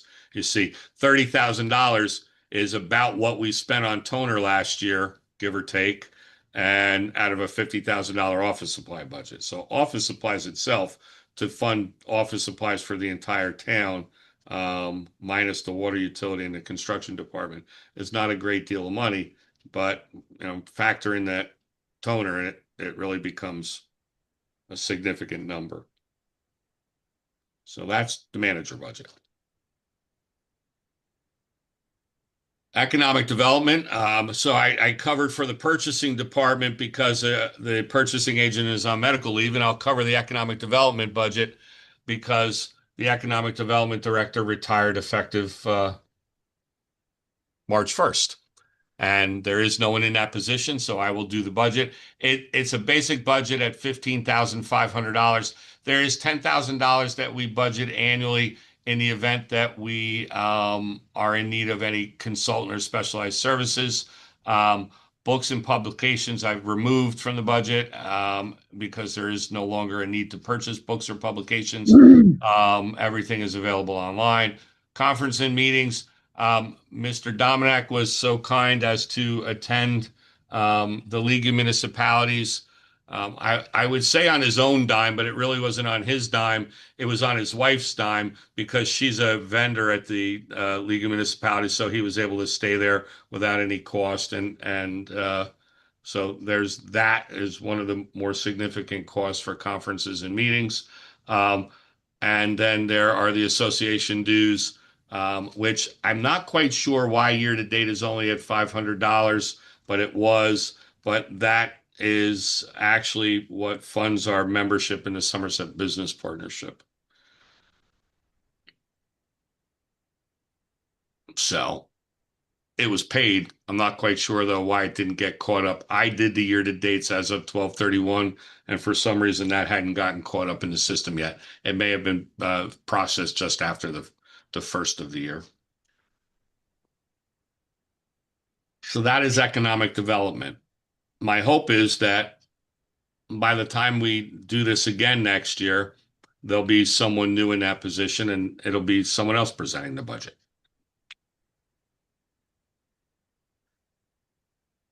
Finance, Rosanna Gutierrez. Rosanna, I know you are here. You're muted. Hi, yes. Can you hear me now? Yes, we can hear you now. So the finance budget is set at $373,838,000, which is an increase of $13,025. That $13,125 is in line 028 professional consultant and specialized services. For those of you who don't know, Rosanna in our finance department, as the CFO, is the only township employee. There are three other staff members in the finance department, the payroll manager, the accounts payable manager, and the treasurer, all of whom are employees of PKF O'Connor Davies, an accounting firm that is also where one of the partners of that firm is Andy Hodgelick, who I believe is on this meeting right now. Andy is our financial consultant, and the design of our finance department goes back to, again, what the mayor was talking about earlier. Ken Daly, when he was the township manager, this idea of staffing members of the finance department with outside contract employees has, in my opinion, resulted in a significant savings. We also get the benefit of a financial consultant for that contract. The municipal budget portion of it is that line 028, which is the contract for that service. And then Rosanna, I don't know if you have anything. The $100 association dues are just, I guess, an adjustment to what your association dues are. The prior CFO had a QPA license, so that was part of it. I do not, so I didn't need that. Okay. Yes. Any questions on the finance budget? If not, now we're going to go through a rather lengthy list of budgets that are not associated with any department. It says something along the lines of all other lines in your budget sheets, in your agenda. Next one is accumulated leave. This is budgeted at $800,000. It's been budgeted at $800,000 for, I think, as long as I have been doing budgets. And what this is this number gets credited to a reserve account annually at the end of the year. I'll say New Jersey standard accounting practices say that you should have on reserve an amount of funds equal to the value of the accumulated leave of your staff. It's kind of like if you were to go bankrupt today as a municipality, you would have to pay out all of the accumulated leave for your employees. And so therefore, the recommendation is that you have in reserve an equal amount to that. We do not have an equal amount to that. Every year it grows by $800,000, but we do not have an amount in reserve equal to that. But it is more or less kind of a forced insurance policy. And I know that Mr. Hodgelick is on this meeting right now. And if he unmuted himself, he could tell me if I got that roughly correct. Bob, essentially correct. Actually, the state doesn't require that you have that fully funded. Right. So, you're getting closer. As my recollection is you have about $3 million in that trust fund now. And when it's the accumulated time is costed out at the end of the year, I think right now it comes out to about 4.5 million. So you're getting closer. So once we reach that number, then we would just need to maintain because the value of that accumulated leave will probably increase annually based on contractual increases, correct? Yeah, correct. Absolutely correct. Yes. So and this also plays a significant part in our bond rating because the bond rating agencies look at the reserve for accumulated leave to see if in fact you have sufficient funds in that reserve, correct? Absolutely. Okay. So that is accumulated leave. I can't imagine there'd be too many questions about that. So I will move on unless someone yells out that they want to ask a question. Okay. Next is aid to fire departments. This has two lines in it. One is insurance and surety bonds.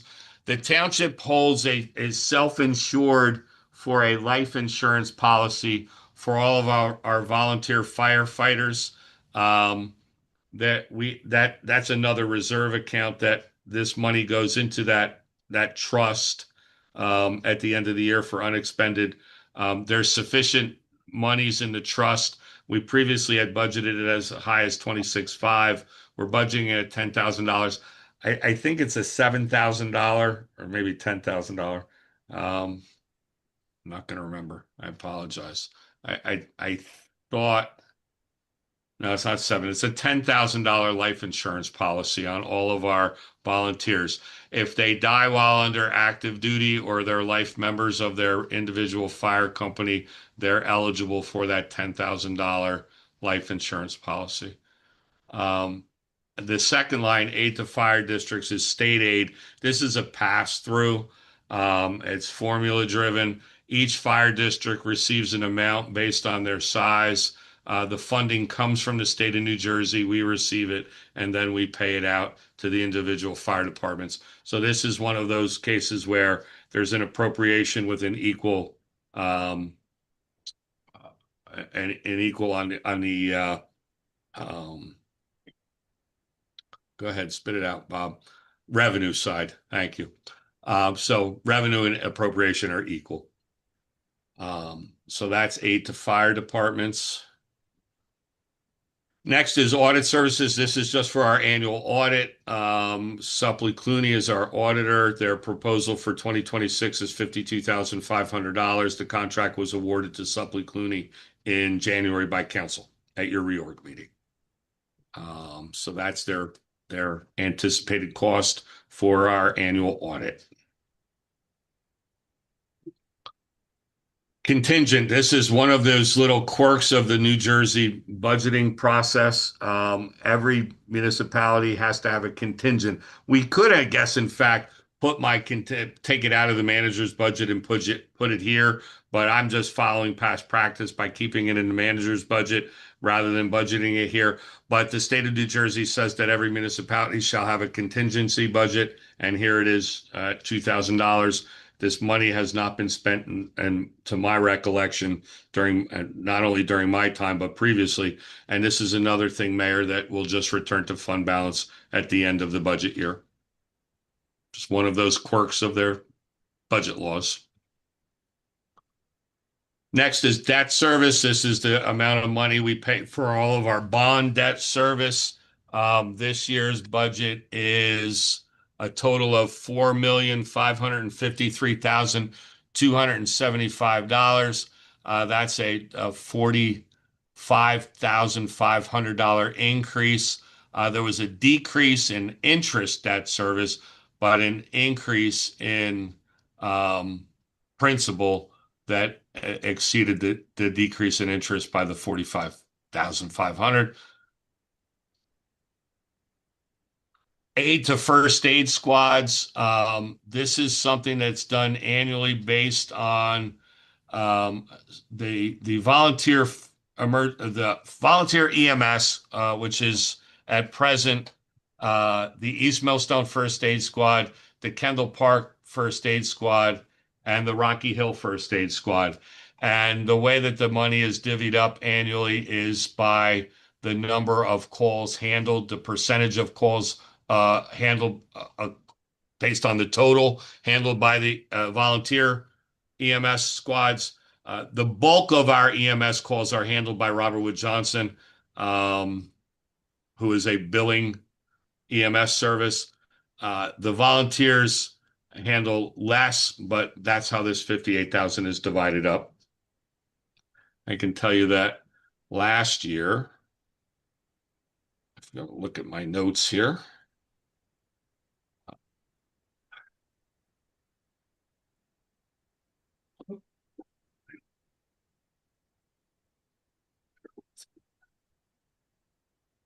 thought I had it.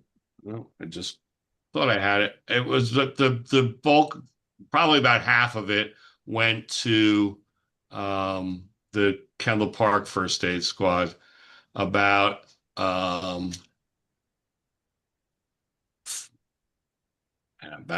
so if half went there, probably about 40% went to the East Millstone First Aid Squad, and about 10% went to Rocky Hill. Rocky Hill handles far less calls than the other two. Next is general legal services. This is both the township attorney services and the tax appeal attorney services. They are at $400,000 for the township attorney and $200,000 for tax appeals. The numbers, I brought it down to $5,000 just to bring it. We have these lawsuits related to the zoning ordinance and development that are by a number of property owners that have sued regarding the warehouse development in town. We had anticipated, I think, more in 2025 as far as court action was concerned. That really didn't materialize in 2025, but my concern is it will materialize in 2026. However, we've also continued to bring down a little bit the tax appeals, because if you think back to what I talked about with the tax appeal reserve fund, our commercial tax appeals, which are the ones that cost the most money for representation in tax court by our tax appeal attorney, are kind of on the downside right now as far as activity in tax court. So I'm anticipating another year of lower bills from our tax appeal attorney. So that is general legal. Interlocal health, much like we were discussing the senior transportation contract with Somerset County. We have a contract with Somerset County to provide our health department services. That contract this year is at $766,882, a 2% increase over last year's $751,846. This provides all things that the health department provides as far as inspections to all of our restaurants, complaints regarding unsanitary conditions, whether it be on a residential property, a commercial property, noise investigations, and all of the other services that the health department provides as far as vaccination clinics and things like that. There's usually a health inspector in our building and in our town, at least one every day. So they are providing the services that we require. Liability insurance and workers' compensation. This is our JIF assessment. You can see, much like our health insurance is anticipated to increase by a significant number, so too is our liability insurance. This is budgeted at $1,889,697, which is an increase of, it looks to me, if I put my glasses on, $392,000 $341. $50,000 is for our workers' compensation. That's a fixed amount annually. The JIF assessment is an increase of just over $392,000. Insurance for everything is increasing at significant rates annually. And this is just a reflection of that. It's not a result of anything as far as that we've had increased liability. It's just the JIF is underwritten by insurance carriers, and we've received significant increases from those carriers. Any questions on liability insurance? Bob, Can you hear me? Kimberly, yes, go ahead. Okay, I hate to do this. Could you go back real quick to the health department? Because I was trying to make my screen bigger so I could Sure. see the difference between 2024 or 2025. $15,036. Okay, so did they tell us what that 15,000? That's a 2% increase. We have a contract. The contract is every year? Every year it goes up by 2%. Okay, got it.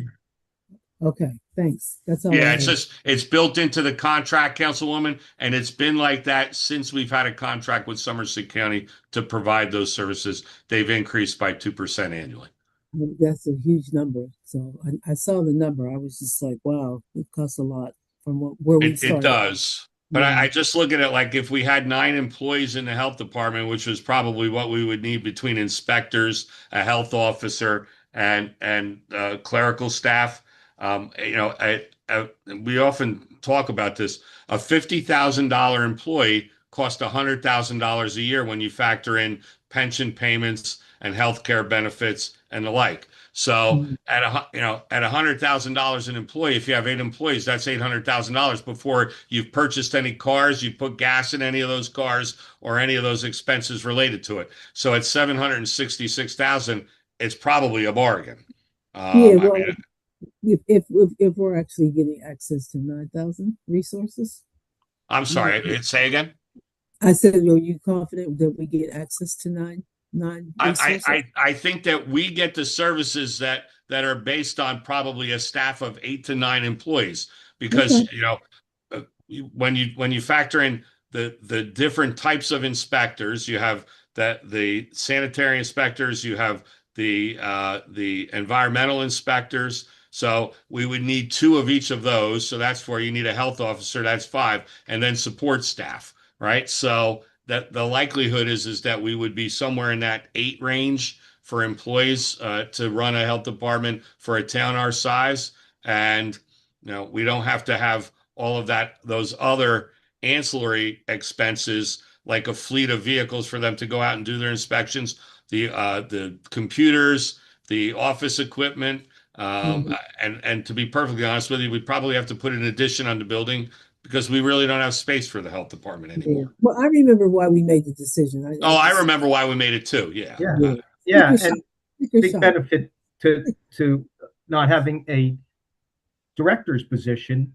Yeah. If it can be done structurally done well under the structure with the county, who has a director. Right. Exactly. I mean, they have the benefit of scale, right? They're providing health department services to 9 municipalities, 10 municipalities in the county, plus their own county health department operations. So they can have a full staff. Great shared services. I get it. That was very practical. And I remember, Kimberly, because I think you remember when the longstanding director retired, we looked at the options, and yes, like the finance, one of the best, not all departments work well like that. I think in the beginning we weren't that happy with the service, but I think that it's improved greatly since then. Yes, I agree. But I also know that this is one of those departments that are set up perfectly for a shared service. Yes, absolutely. Okay, thank you. Okay, you're welcome. All right, so moving on to the prosecutor.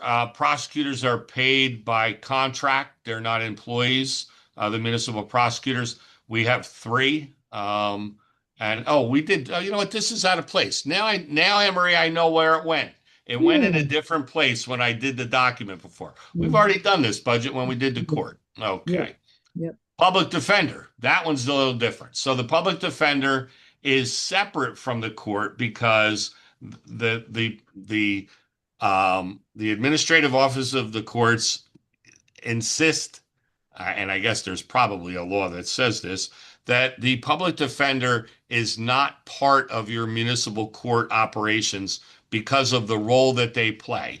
There are fees that are collected for those who qualify for the public defender, but I will tell you that it is not easy at times to collect fees. Sometimes people, because of their income levels, don't have to pay a significant amount for the public defender, if at all. Some qualify for no payment. So the township budget is for the salary for a public defender, as well as the public defender's appearance in detention hearings for county court. So that's what that $32,000 covers. There's no increase then this year, right? It's No, flat. it's flat. It's the same amount. It is So, absolutely same amount. Yeah, like this, but I have a question. So it jumped, it looks like, from 23 to 24 to It did. 25. That was so council made the decision to increase the rate. Okay. Oh, okay. I remember. Yeah. Not me, the council. No, but I like that it's flat. That's Yeah, good. but Thank you. it stayed flat this year. So that amount is flat this year. I was trying to remember how long Mr. Dennis Osceola has been our public defender. Dennis Osceola, since more than 25 years, I believe he has now been the public defender here in Franklin Township. Yeah, okay. I thought it was about that long. Yeah, Yep. he does a great job. Yeah. Okay. So next up is the reserve for uncollected taxes. This is another function of the New Jersey budgeting process. This is an amount of money that we budget annually, but we never spend. It's basically an insurance policy built in to a municipal budget. As you know, we collect taxes for other entities, and this is the state of New Jersey's way of ensuring that a municipality has funds on hand. We obviously have a lot more than this on hand because we have to collect taxes for other entities, the Board of Education, fire districts, the county, and you know when we collect taxes, we don't collect 100%. Our collection rate has been pretty good. It hovers around 95 to 98%. So our collection rate is good, but we have to pay people, the Board of Education and the fire districts in the county their full amount. So the part that we don't collect this is the state of New Jersey's way of ensuring that we have adequate funds on hand to be able to pay them their full amount.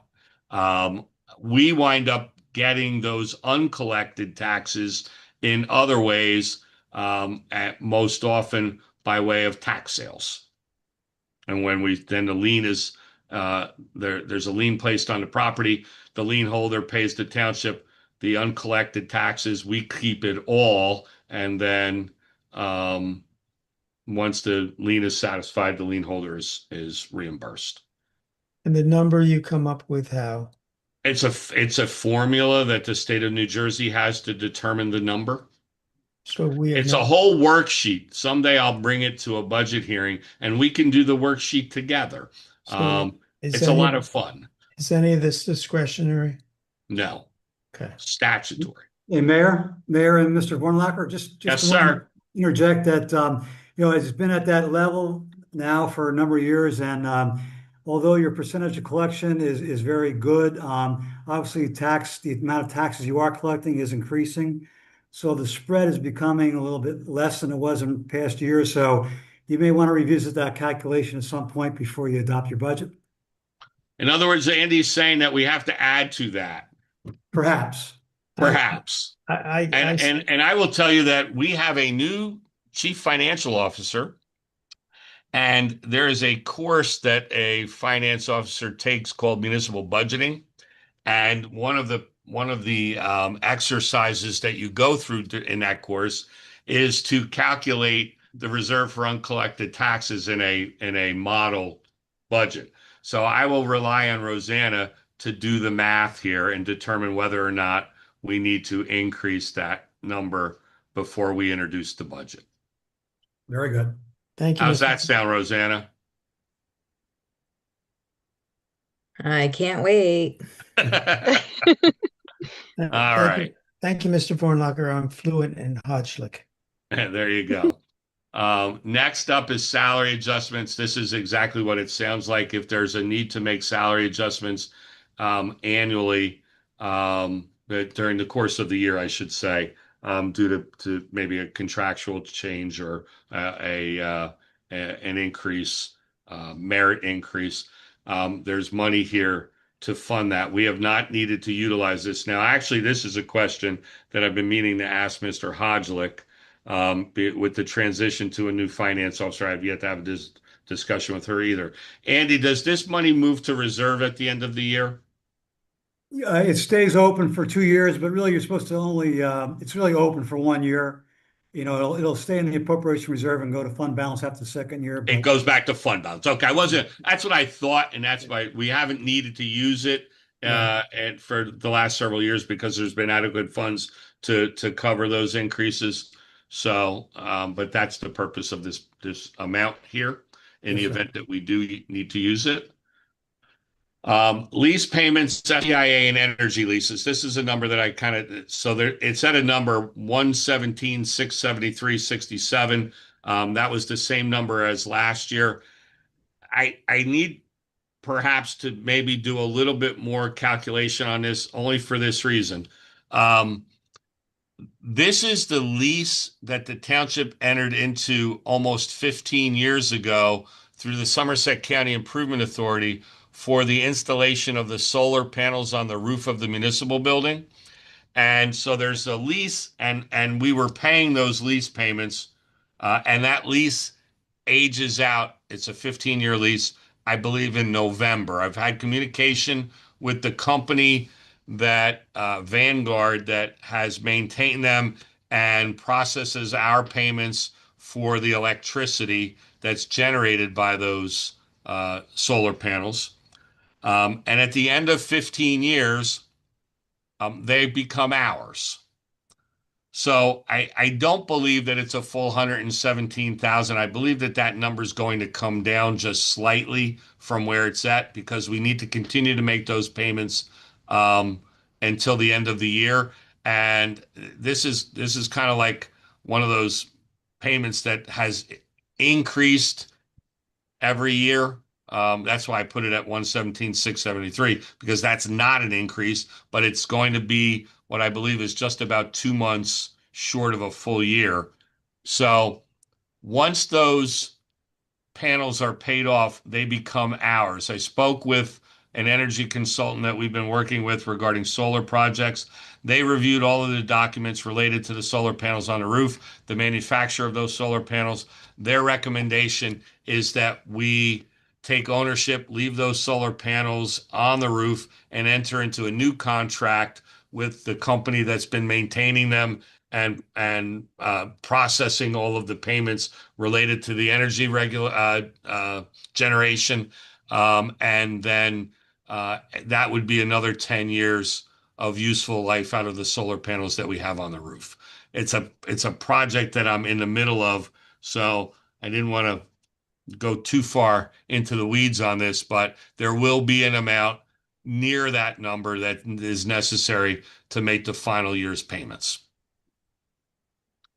Next year, because we don't have to pay for the material, just the accounting purposes, so it'll be substantially less in this. It'll be, yeah, so this number won't exist at all, and all there will be is a maintenance contract for them to not only physically maintain the solar panels, you know, if something goes wrong with one or one gets broken, whatever the case may be, or if one stops working, then it needs to be replaced, but also just the back end of it as well. So it'll go down dramatically from where that's at. Yes. Oh, good. We did that already. Statutory expenses. This is our Social Security and other mandatory withholding taxes. Our public employee retirement system, the defined compensation retirement plan for low income employees are enrolled in DCRP, and PFRS, which is the police and fire retirement system. The overall statutory payments for 26 are at $7,747,496. That is actually a decrease of $84,291 from 2025. The significant decreases are actually in the two primary pension systems, public employees and police and fire. That they see a decrease of about 183,000. $782, but there's an increase in our withholding, Social Security, state unemployment, state disability. And that's primarily because as salaries go up, that's just based on a 7.65% of salary, and salaries increase, so do withholding. Where the person PFRS going down? Right here. This is at now 1,410,360. It was at 1,516,987. This was at 4,145. It's now at 4,067 and change. So here's a deduction of 77,655 and a reduction of 106,127. No, I understood that. Why are they going down? So the state of New Jersey gives us the number. This isn't something that we calculate, and it's based, I think that the 2026 numbers are based on 2022 or 2023 numbers. And so each of these budgets is supposed to be an employer-employee match. So, for instance, PFRS employees pay 10% of their salary into the pension system. The town is also supposed to pay 10% into the pension system. However, because the state of New Jersey underfunded or did not fund these pensions going back to the time of Christy Todd Whitman as governor, because those things were underfunded, the state of New Jersey has sent us a bill every year that far exceeds that 10% contribution. So for this particular year, the number, and I'm not, don't hold me to this because I don't remember off the top of my head, but the PFRS contribution is about 23%, 24% for the municipality. So the numbers are adjusted annually based on the number of employees enrolled in that particular pension system in a prior year. And I believe the prior year this year is 2022 or 2023. And so the number there may have been less police officers in 2022 than 2021. It's just a moving target. And the number is we just get a bill from the state, and the state says this is what your bill is for the year. And it's non-negotiable. So that's why the numbers fluctuate. And as you can see, it was 4,057,023. It jumped up to 4,120. Then it went up to 4,145, and now it's down to 4,067. So it's slightly more than 23, but less than 24 and 25. I wish I had a good answer for how they calculate it, but they determine the amount for each municipality and whatever the state's contribution is, and that's how they come up with a number. All right, that's good enough. Last one, tax title lien foreclosures. As we discussed, I think it was last year we discussed in this, and I don't have for whatever reason, I don't have a number for actuals, but this is the money that's used. And Roseanne, are you on the computer right now? Are you in Edmonds?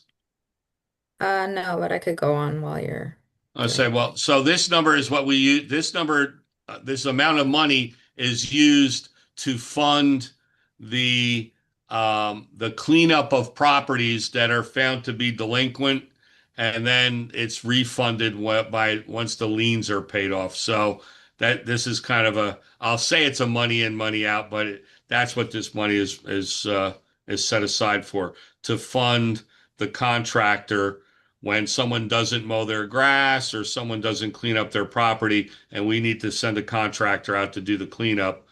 This is where it gets paid out of. And then a lien is placed on the property. And that lien stays there until either the owner chooses to satisfy the lien or the property is transferred to a new owner, and at the closing, the lien would be satisfied at that time. Or we foreclose on it, which can happen. For in a rare occurrence, we could foreclose on the property. I just don't remember how much, and I did these year to dates, and for some reason this one wasn't done, or I did it and I didn't copy the right spreadsheet. Yeah, I'm looking it up.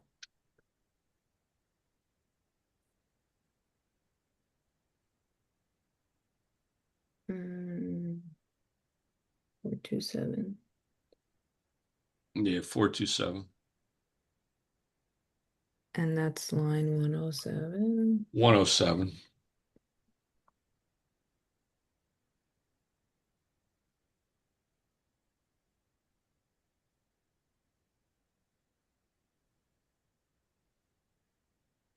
Okay. What was expended? 5262. 5,262. 5,262. So, Mhm. but we never know what that number is going to be. You can see in 2023 it was almost $30,000, so we budgeted $50,000 annually just for that purpose. Is it something that could come down? I guess it could.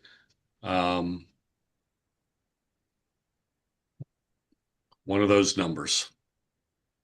Yeah, it's mainly when residents submit their complaints. So And that's the last budget to be presented tonight. Council, any questions? Next item is council discussion items. We have none. Do I have a motion to adjourn? So moved. Move. Seconded. Moved and seconded. All in favor, say aye. Aye. Aye. Opposed, say nay. Tomorrow night's council meeting, regular council meeting in person, starts at 7:30. Due to Thank you. Ramadan, I'm sorry, we are adjourned. Good I night. hope you